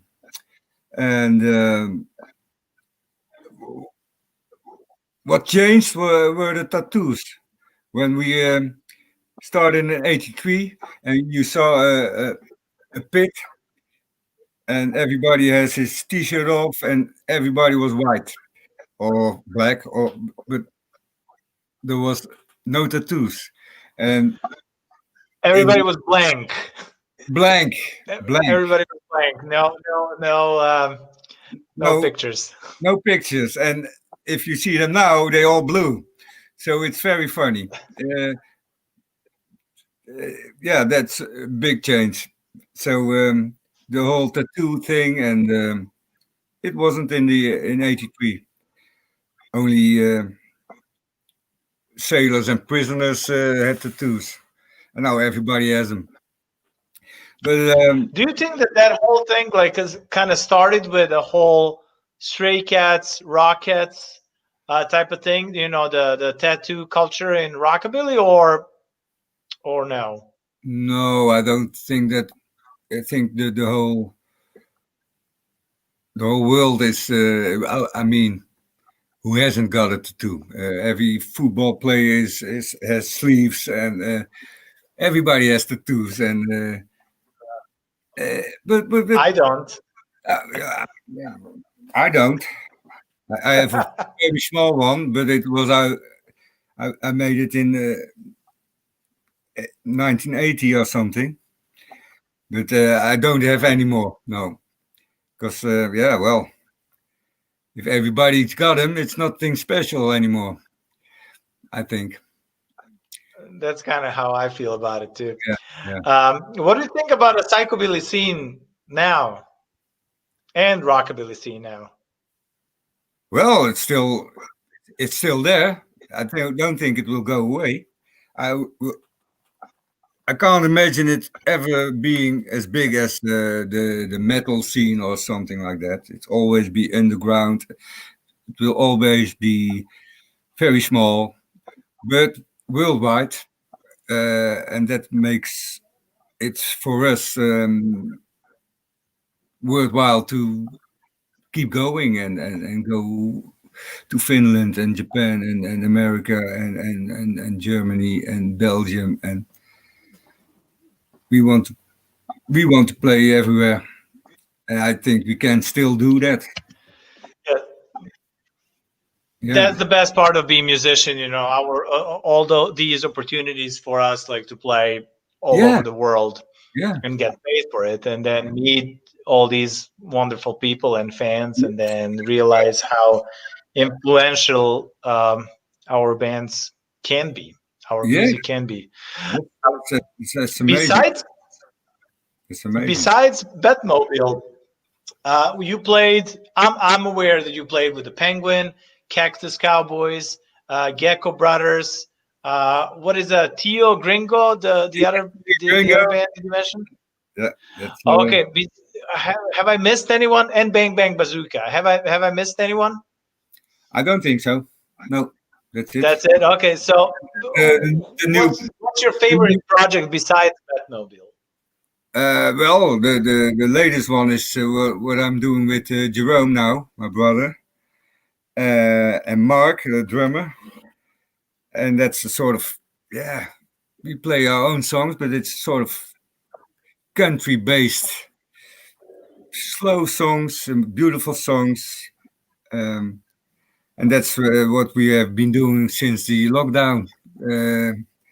Working on that, making recordings, and I'm very proud of that. It's really something else, and yeah, I hope. Are you going to release those songs?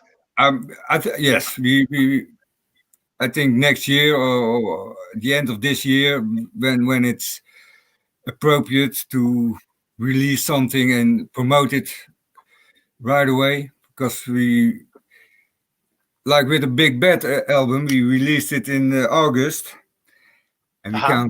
we can't follow it up. We can't promote it. We don't have I gigs to. know we had the same thing with Tiger Army. We released an album, Retro Future, in September 2019.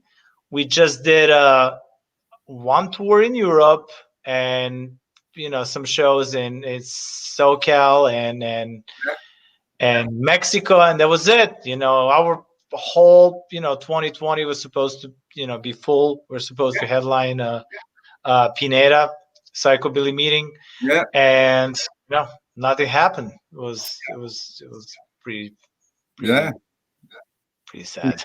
yeah, pretty good. Yeah, and that's Jose Arana is asking, do you have any metal influences? well. I don't think so. I'm really very much influenced by Motorhead, but that's not metal. I think. No, The I mean, if you ask Lemmy back then, he would say, "Oh, this is rock and roll." This So is rock and roll, and that's how I feel too. I don't think that's metal, but um, well, I really appreciate the attitude of bands like Iron Maiden and uh, oh, a lot of my friends are very into metal, and of course, they influence me. But I'm not particularly fond of the metal guitar. It's too much compression for me. You know, I like a more open guitar sound. And that was what I found with Motorhead. Certainly the first five albums. Um, so I'm influenced by metal, but more with the attitude than the music itself. Yeah. yeah, I do like some stuff. Definitely do like bands that you mentioned. Um, what would you say? Who was your biggest influence on your bass guitar playing? Um, no, one of the Jerry Chef, the bass player of the Elvis band in the 70s. Mm. He was a big influence. How he sings to a song with his bass. He doesn't only stick to the basic tones, but he's fluidly singing through the chords and on on a in a way I really think that's so beautiful. So Jerry Chef is one of my big bass influences. Yeah, yeah. I know that he also played upright bass, but I never heard him play upright Oh bass. Are no, you familiar with his upright bass playing? I didn't know that. No. Yeah.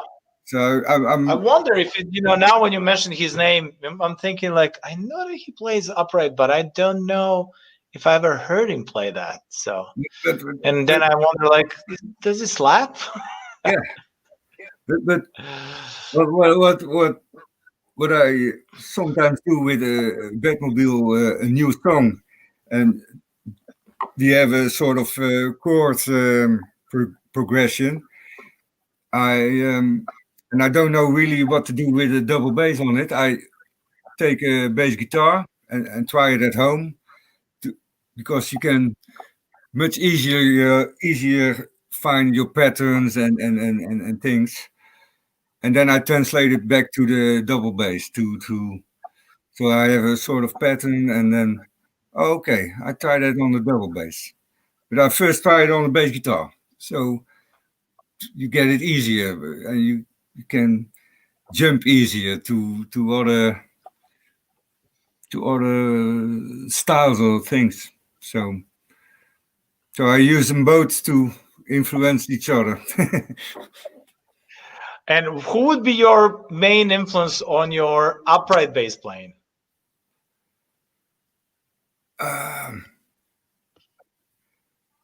well, I've I've seen in the beginning I didn't see any bass players, but later on, when YouTube was there, I found out a lot of old jazz guys who are brilliant. And yeah, I really can't pick one out. No, because And as far as slap playing on the upright, do you have like a favorite guys? well, Steve Whitehouse, I think is the first one I heard going at that speed, doing those things. I think he is, yeah, one of the first ones that made me see how what was possible on the bass. And so I think when I first heard the first Sharks album and Steve on it doing his thing, I think that was a big influence. Yeah. And any guys from the 50s or 40s or back in those days? Well, the first the sound of the bass of the shit, Bill Haley's band. That bass sounds so good, so brilliant sound. It's, listen, Marshall Lytle and Al Rex, they were both amazing, and then oh, they played on. oh, really? Yeah. Well, we should talk more about that because I really don't know all those guys, but I heard them. I heard the records, and I think, wow, what a great sound! And yeah, well, I've never been really going into it, but I hear a good.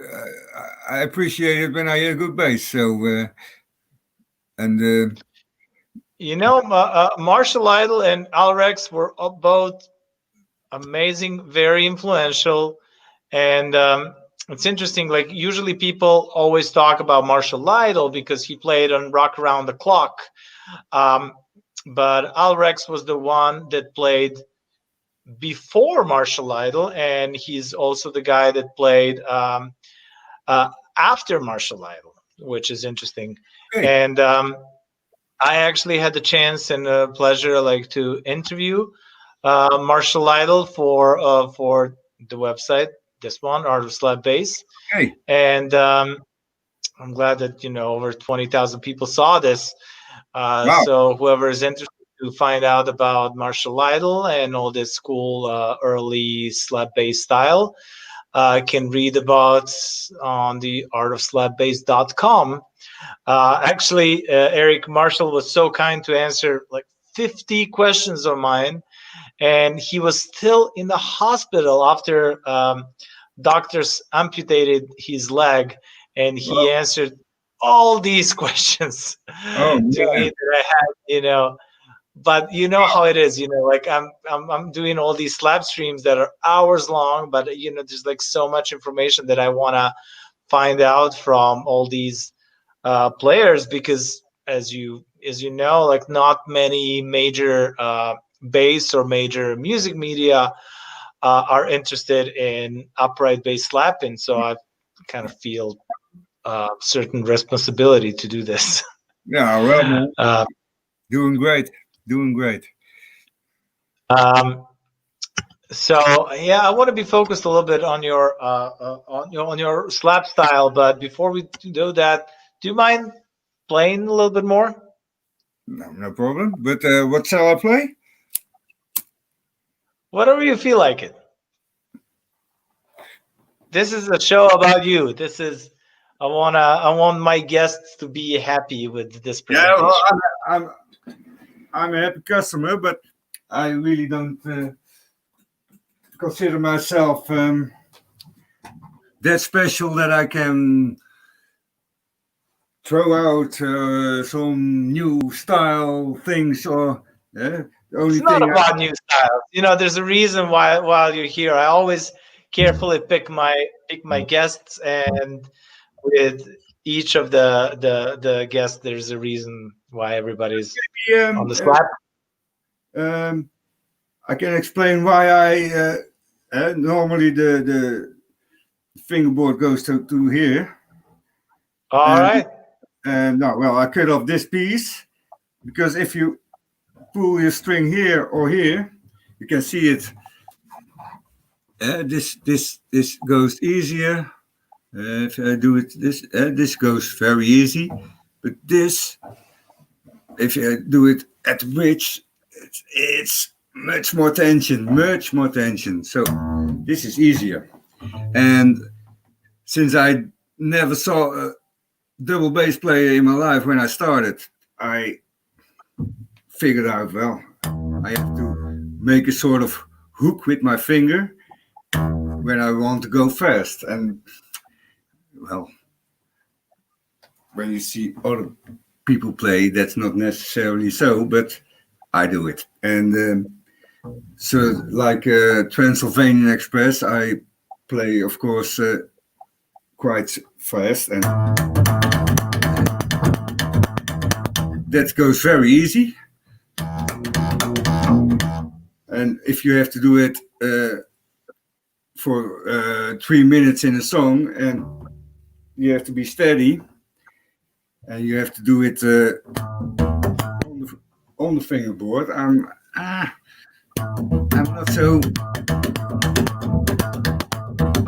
I don't have the same certainty than I have. I can do that for a few minutes, but with this I can't do that. So yeah, it developed my own my style, and I can do this sort of patterns. I play a lot. Yeah, but I'm also trying to, of course, find some new licks, new things. Yeah, it's a love-hate. What would be, by your opinion, the most essential slap bass recordings? Most essential slap bass recordings. Well, I certainly didn't hear them all, but yeah, I saw a guy on the internet, an old jazz bass player from the 30s. I can't remember his name, but he was so good, and he was slapping that bass so incredibly well. If I find the name, I will. So do you remember which song was he playing, or like the video? No. Where have you seen him? It was a very old film on YouTube. Oh man, he was so great. Fuck, I can't remember. It was YouTube clip. It was a YouTube clip. Yeah, a very old film. Do you remember how what was the band or anything? No, some sort of jazz band, and he was giving a bass solo.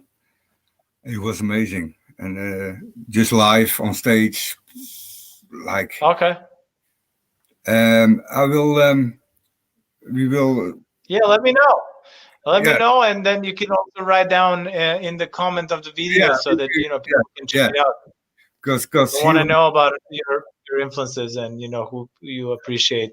Are there any slap bass players that you like? Nowadays? Yeah, there are lots of brilliant bass players nowadays, and but I really must confess that I'm not really listening to a lot of music. Why that? Why not? Because I have my own music in my head, and it's very confusing if you listen to other music to make my own music. of course, you are influenced by a lot of things, but I really like the silence, so I can give some room to the music in my own head. Do you understand that? So Uh, you know, that do that you do you yes. listen to music all day? I do not, but I love listening to music. I mean, especially if I drive, I do listen to music. I usually listen old old jazz or a fair amount of classical music. Some punk, rockabilly, of course, and psychobilly. Lots of Hmm. different things.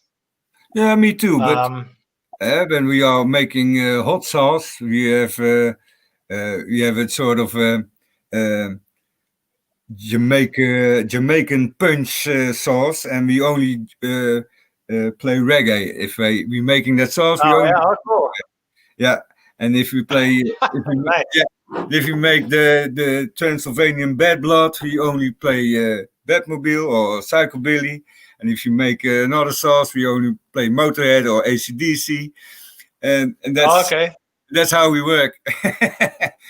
But So why don't you play a Transylvanian music when you play when you make Transylvanian sauce? what kind of music? Transylvanian music. Well, we can do that. Yeah, Romanian, Yeah, Transylvanian. yeah, of course. Yeah, that's a good one. Why, Yeah, why don't you do that? yeah, we're gonna do that. Yeah, that's Oh, cool. okay. Um, That makes the sauce better. I really am convinced it makes the sauce better. But yeah, oh, for I'm me, sure. I listen to music when I'm working with that. But when I'm at home, um, yeah, I want to give room for my own thoughts about music and. Um, Uh, don't uh, miss the of opportunity course. when you I don't want to miss the opportunity to get a new idea. And if I listen to music, I'm too much into that music, and I really listen to it and not creating my own thing. So yeah, I used What to. would be? Do you have any advice, like for younger bass players that would like to get a gig, that would like to start touring, that would like to be in a band? Do you have any advice that you can give? Um, for a starting bass player, of course, you if you want to go to play in the band, you have to understand how guitar chords work. If you have to ask the guitar player every time, "What are you playing?" That's not so working, not so fine. So make sure you know when you look at your guitar player, you know what chords he's picking. If he and what tones in that chords. That's very for me. It was very um,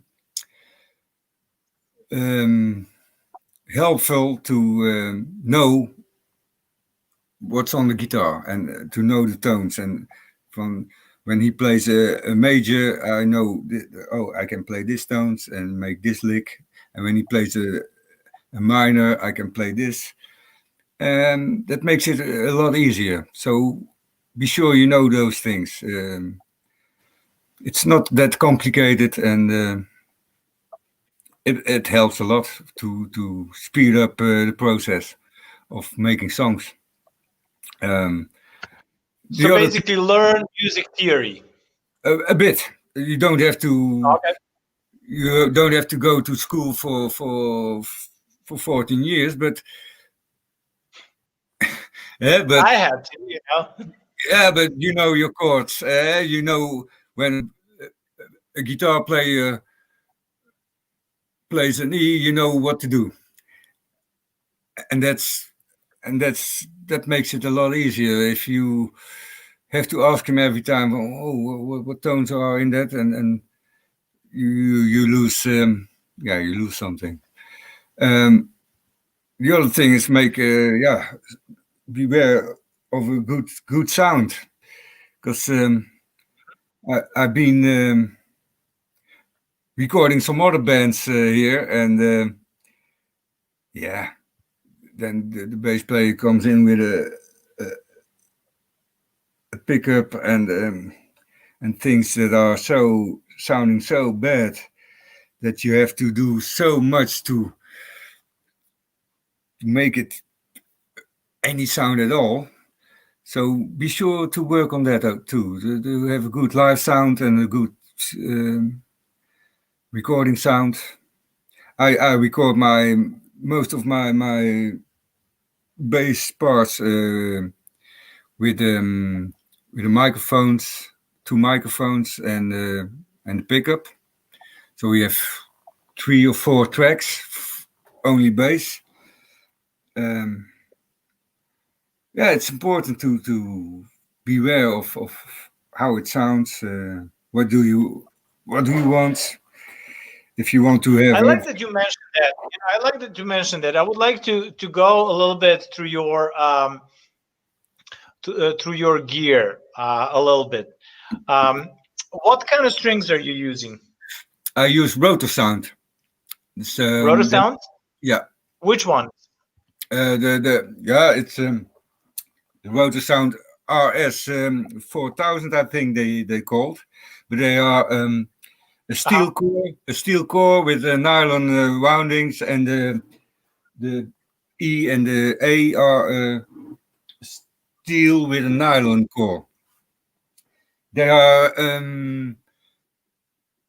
indestructible. They're very strong, and they don't slap so easy, but they have a lot of tone, and I really appreciate that, because I used to. When have you started playing those strings? Well, I started out with just steel strings from Tomastic, very expensive, and I broke them every time because of bad technique. I tear them apart. Yeah, really. And it cost me a lot of money. Were very expensive strings. And then I had sort of nylon, sort of washing lines, were really thick nylon strings, but they slapped really easy, but they had no tone. So after a few months, I quit with them. And then I found the rotor sounds. And that was exactly what I was looking for, tone-wise and slap-wise. So they are very strong and have good tone. And when have you started using them?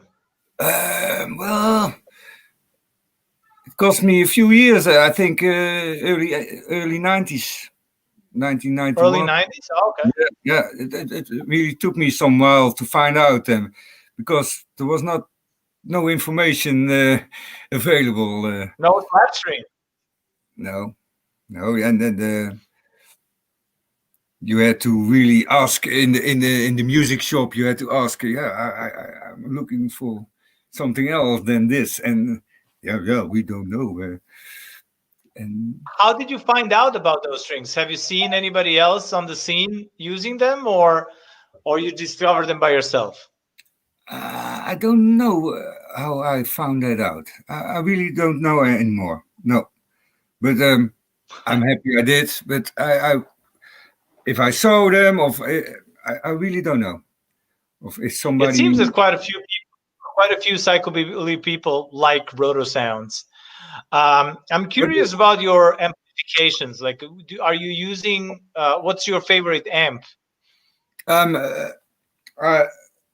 What I use now is a TC Electronic classic digital amp. Very, very lightweight, very small, very straight sound. What you put in it, it comes out. So yeah, I really like that. I used to play on a Dynacord bass amp, and it was a real monster.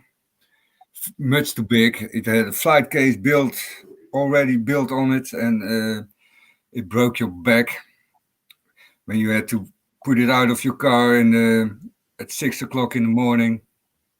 It was no good. So I have this No TC. more. No more. I have this TC electronic now, and it's very light, and it works perfectly.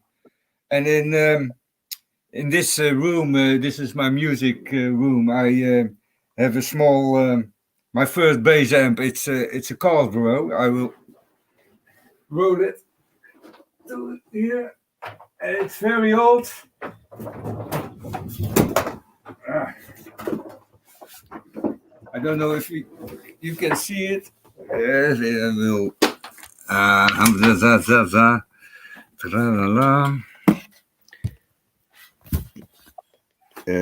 This is my Carlsbaro. Where is it? Oh yeah, here it is. A Carlsbaro. It's very, very, very funny bass amp. I bought it when I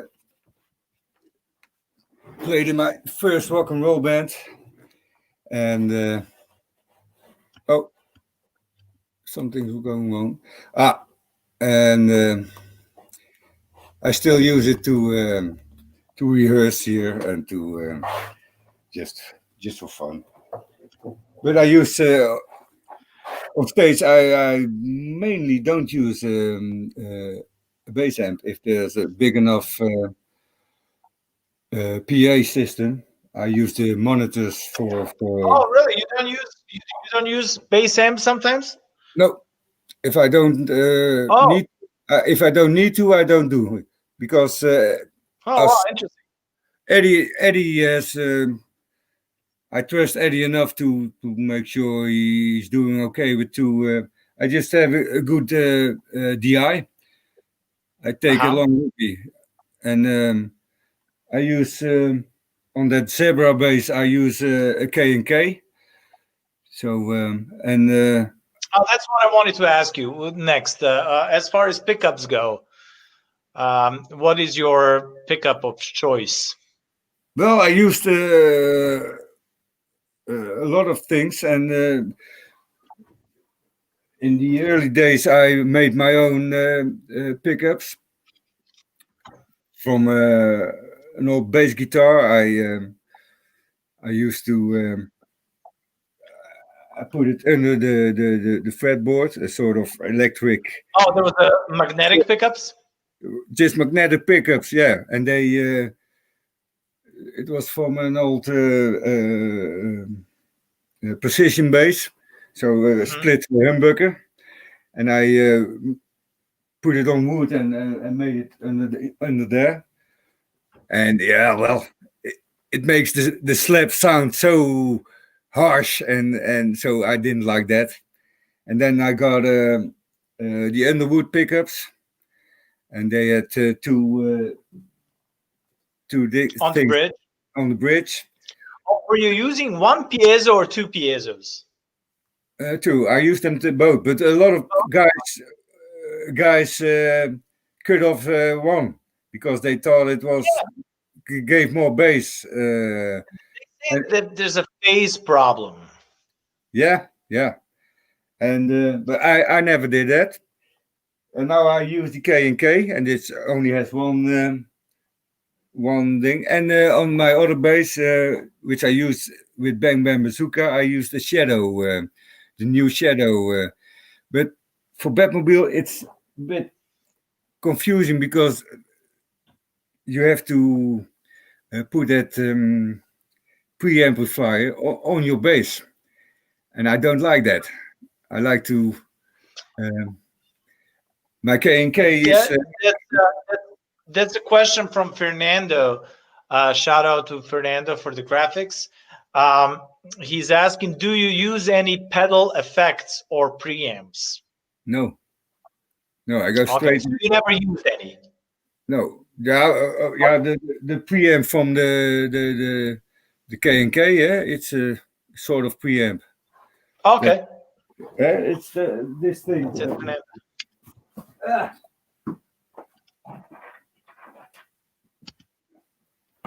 Yeah, this is a preamp, I think. Yeah, but I put it at the DI. I have a lead of 10 meters or something. I have tried wireless, but in those days, it was the early 90s. Those days, those things were very expensive. Didn't work that well. Too much compression. They really squeezed the sound, and I didn't like that.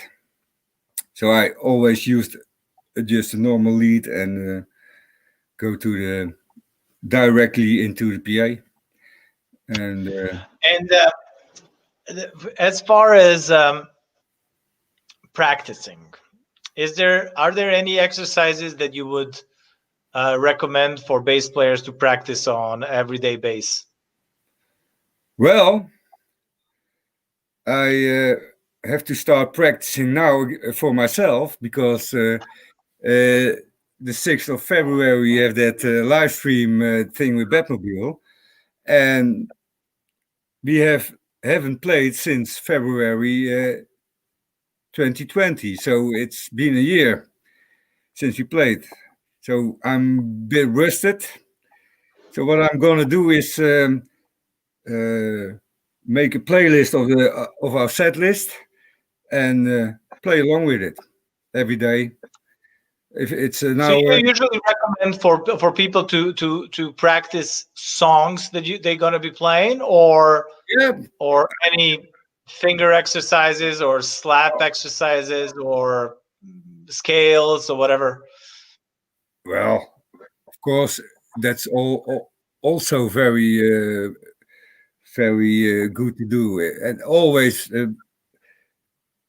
I'm practicing on the bass guitar now for that country band, and I'm trying to get myself out of a comfort zone. So I'm trying to push myself a little further with speed exercises with a metronome. So trying to see how fast you can get with a metronome, your scales and things. I really feel it works because every day it's a bit faster, but with the double bass, I need to just get back in condition because everything is a bit stiff, and also because I'm 60 and not 20 anymore, things rust up a bit faster. So that's my way to prepare for a show like that. To in advance, a few weeks in advance, I start doing slowly, and then see where you strand and where you feel uncomfortable, and when you start feeling pains, and well, you have to go through that, and then but Yeah, bass is one of those instruments that you kind of have to play every day, like in order to be in shape. yeah, you have to. Do you have any particular ways that you warm up? Do you ever warm up before shows? No, I didn't, but I think I need to do it now. Do you warm up? I usually don't, but No. I always see my drummer Mike Fasano for Tiger Army. He warms up for hours, before we start playing, and I Okay. usually just go into it. I could be like 15 minutes before the show. I could be the opposite part of the town, like doing something, and then I just go back, play, Yeah. leave. Do Yeah. something. Just look for, especially if I'm in a new town, I always look for something interesting to do. Yeah. Of So. course. Yeah. Yeah. And mostly your where do you have to warm up with a double bass? That thing is on stage or something to acclimate to. That's what I was wondering. That's what I always like to ask my guests if they warm up with an instrument or without an instrument, or No. do you I don't. have any special way to fight the feedback? Yeah. Uh, At first, those pickups from K&K doesn't feedback that much as the old Underwoods, and I have just clean tape.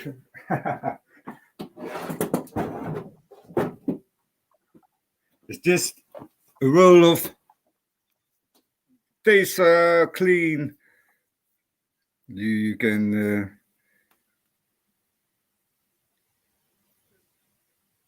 Yes. Okay.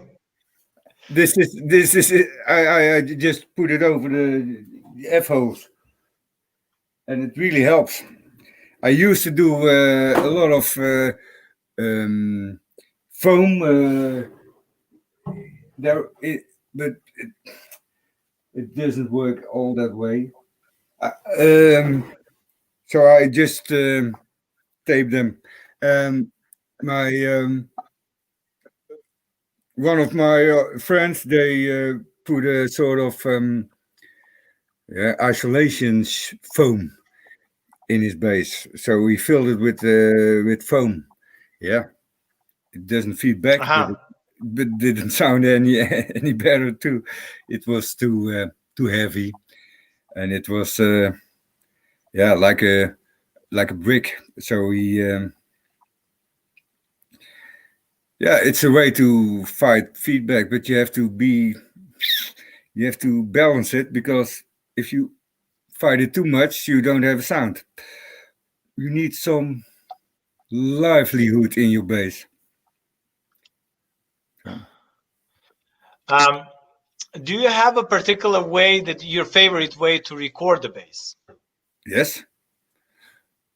I use an SE microphone. It's a large.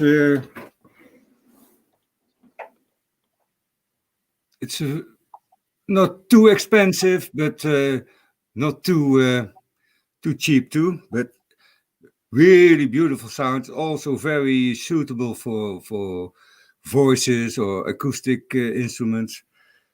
And the bass tones are really great. And then I use a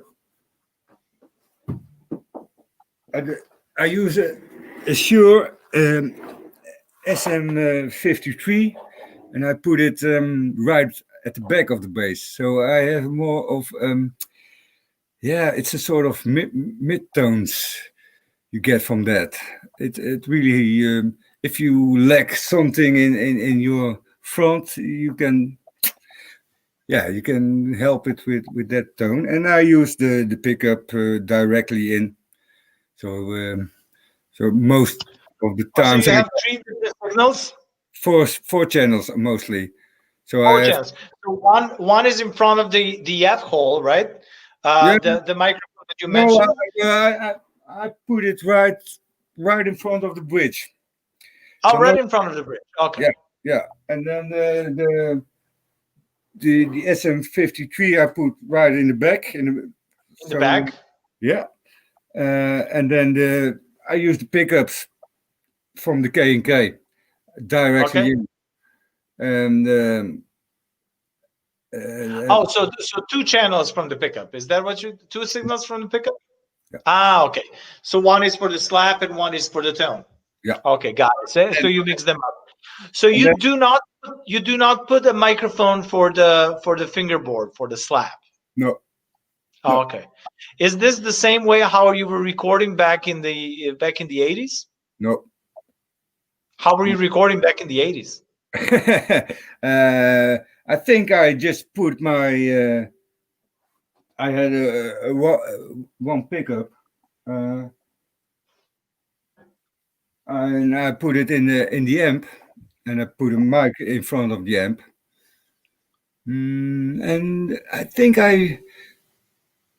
sometimes I had a mic for the slap, pointed at the fingerboard. I tried lots of ways. Sometimes I only used the pickup, sometimes I only used the mic, and sometimes I used an 58, usually sing through, but sometimes I use that amp with a bit of reverb on the Fender reverb. Okay. So yeah, it's searching, always a search for the good sound, and Okay. So far, you're the most happy with 2 microphones, one in front of the bridge, one in the back of the bass, yeah, and 2 signals from the pickup. yeah, and then with the modern recording programs, you have so much choice, and Of course. when we started to make our first demos, it was on a 2-track. It was make your setting and play. That's it, and you have two tracks, Oh yeah. and that's it. So you have to Yeah. do. These days, you know, it's what would be Now considered like a professional now for back then. I have Pro Tools, and I can make 578 tracks in a row. So On bass. only bass, only Yeah. bass. Yeah, it's the possibilities are enormous, but the choices are sometimes too much. You have too much choice. So You know, when we at the end of the day, the most important thing are the songs, is the melody, you know. So that's what people remember, you know. So if it, yeah, um of course, but so if you have a good song, you have a good song. It doesn't matter on the recording technique that you use. I don't. I think What would you say as far as your recordings? Which songs represent your slap bass technique the best?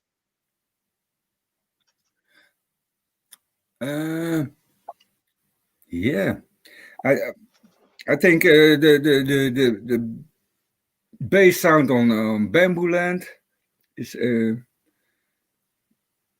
what makes me quite happy, and sometimes I think, well, that sounds better as I can play. But there was no, that was all analog. There was no digital fancy stuff going on there. There was real playing. Bamboo Land, I think it was really good sound. Yeah, all the early albums had a good sound. The latest album of Batmobile, brand new blisters. I'm really happy with that too. How that sounds. That's the way I record it now, and that sounds really steady. And So for Batmobile, do you record bass in your studio? yeah, Okay, so do you record all the instruments in your studio? no, Oh, no. okay, We so have different. my brother has his own place where we Mhm. rehearse, and he has a sort of farmhouse with a big shed, and there we have a rehearsal room, and we can also record there. So we record the drums there because it's a bit bigger than this. Oh, okay. And when And you we both live in the same town. You both live in yeah, Breda, right? yeah, we do, yeah. Oh, okay. And our drummer lives in Rotterdam, so he comes over to record the drums, and then Nice. and we play along And with it. you guys are originally from Breda, right? Yeah, yeah. Okay. So you never I've moved your whole life. never left. No, Wow, interesting. because yeah, well, my family lives here, all my friends, and I really love it here. It's small. Yeah, It's that's good. a Good reason to. very small, easygoing town, and yeah, it suits me. Yeah. Med Twins have another question. They're asking you, please tell what is the advantage for you to play in a band with your brother, and what are the difficulties? Oh well, the advantage is he will always be my brother. Yeah, whatever happens, if I don't like what he does or he doesn't like what I do, he's still my brother, and I love him. And with so you can take a bit more than you can take from somebody else. Uh, you you have a bit more patience with your family than with friends.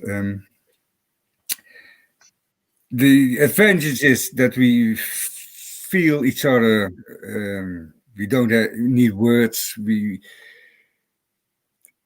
feel the same. And of course, we are different people, and the difficulty is that sometimes on birthday parties we talk shop. We talking about our band and not about the 80 years our mother is, or when we're together we talking about bands. We more colleagues than brothers in that sort of sense. We more, of course, he's my brother, but we do more uh, band member things together than brother things. We don't go fishing together, or we don't. No, beside outside the band, we don't do much things together. So maybe that's one of the disadvantages of being uh, playing with your brother. It's more a colleague than a brother. Mad twins are, thanking you, and they say thank you for your reply, Eric. Twins, life is not easy No, either. and a beautiful thing you are. Um, since you mentioned that you basically customize your bass, um, Yeah. you cut the fingerboard. When you tour, do you always bring your own bass, or do you ever rely on the backline? I try to bring it. I always try to bring it along because of the difficulties I have with a normal bass. The tension is much bigger, so I have to work much harder. And And so, if it's possible, I take it along. But like in the US, there are a lot of restrictions for people to play there. So I can't go just come on with my bass and say, this is my bass and I'm coming to play here. Well, you need a green card. So if you need a green card, it costs you 1,500 or whatever dollars. That's not going to work. So the last time we played in California and Mexico, we had a very good guy called El Chipo, and he made a double bass for me, just exactly as my bass. So it's somewhere in California now. I don't know who has it now, but I was so happy because that was the first time in America I could play on a bass that felt the same, and I could do the same things I could do in Europe or wherever. So that made me very happy. So I hope when I'm back in the US, I can use that bass again. And but it's a thing. I wish I hadn't learned myself this technique, but hélas, it's what it is. it would be easier, like, for you to find the bass. All right, thank you, Eric, a lot. I have one more question for you that I always ask all my guests. But before I ask you that, I want to first thank you for being a part of the Slapstream and for being my guest. I hope you enjoyed. At Ah, least, I really enjoyed having you on the show. Is there anything that you would like to mention before we end up this conversation? Well, thank you at first, and thank you all the people who asked questions and reacted. That's really cool. I yeah, I didn't know what to expect, but eff- effectively we are 3 hours later, so that's 3 hours later. yeah, That's man, how Slap News go. that's cool. So yeah, time flies when you're having a good time, and Exactly. Since we cannot be on the stage, we can talk bass at least. yeah. Now, well, I hope we can do that more often, and yeah, um, I really enjoyed myself. So, Yeah, I'm glad to hear that. All right, so I have one more question. What inspires you to still do what you do? first one thing is I don't now. Well, I can't do much else, but it's so fucking brilliant if you're on stage and everybody is having a good time and the band is rocking and doing ah, and the audience is going ah, and mm, the best feeling there is. It's sex. Ah, it's the best feeling there is. Yeah. Thanks so much. I'm Right. really glad you're a part of the Slap stream live from Slapsville. Obviously, I cannot wait to hear your. You cannot wait to see you play live, and I cannot wait to hear you. New recordings. Please say hi to Jaron, who helped me out a little bit Yeah. Because I'm with not. all the planning. Yeah. Because I don't have Facebook or LinkedIn or I'm a bit of an old school recluse and but my brother isn't and All he's a, right. he's a more modern guy. But yeah, thank you very much, Djordje. It was Welcome. really a pleasure. Thank you. Thanks. Pleasure is all mine, and good luck with everything. And you too. And I will give you some links to the web shop, to the bass player, the YouTube bass player film. Yes. I I will. wonder if that might be Joe Zinken. Do you know? Oh, that could be. Could Oh, be. Yeah. He could is be. definitely one of the best. Um, We will talk about it later. okay, Okay. we'll talk. Thanks so much, and good luck with everything. Thank you very much. Hey, bye. Bye. All right. We came to an end of the 32nd episode of the Slap stream with Djordje live from Slapsville. Thanks to all of you. Mad Twins for the hearts. Jose wrote, I was so stoked for this episode. It did not disappoint. Um, Lauren from France. Caroline, you're always here. Thanks so much. And Mad Twins, thank you both for sharing your passion for cool music and slap bass. Safe travels back to you, as Djordje. Thanks so much. Thank you, Eric. Greetings from Germany. Cheers from Serbia. Cloudberry, we missed you. Nice stream. I missed most of it, but there's always the possibility to rewatch. Exactly. Please share these videos and subscribe if you're not already subscribed. I hope you are. In this YouTube world, it really means a lot when you like the videos, when you comment under the video, and especially when you subscribe and hit that all notifications bell, because that means that you're actually going to get notifications. I wonder if any one of you would be interested in the Slapstream Slapsville merchandise. And if you are, if you have any ideas or submissions, please send those to at contact at artofslapbase.com or write them down in the comments under the video. And we had someone from Australia. What time is it in Australia? It may be like super early, super late. So thank you, the Soto Mick. Thank you, Kenny. Thank you, Redback Lounge. As I said, if you haven't subscribed, make sure to subscribe. If you'd like to help me out with this project, Art of Slap Bass, please check out my Patreon. Patreon link is in the description of this video. And please check out Venmo and PayPal if you feel like donating. And don't forget, never fret. Slide it in smooth and keep it in a groove.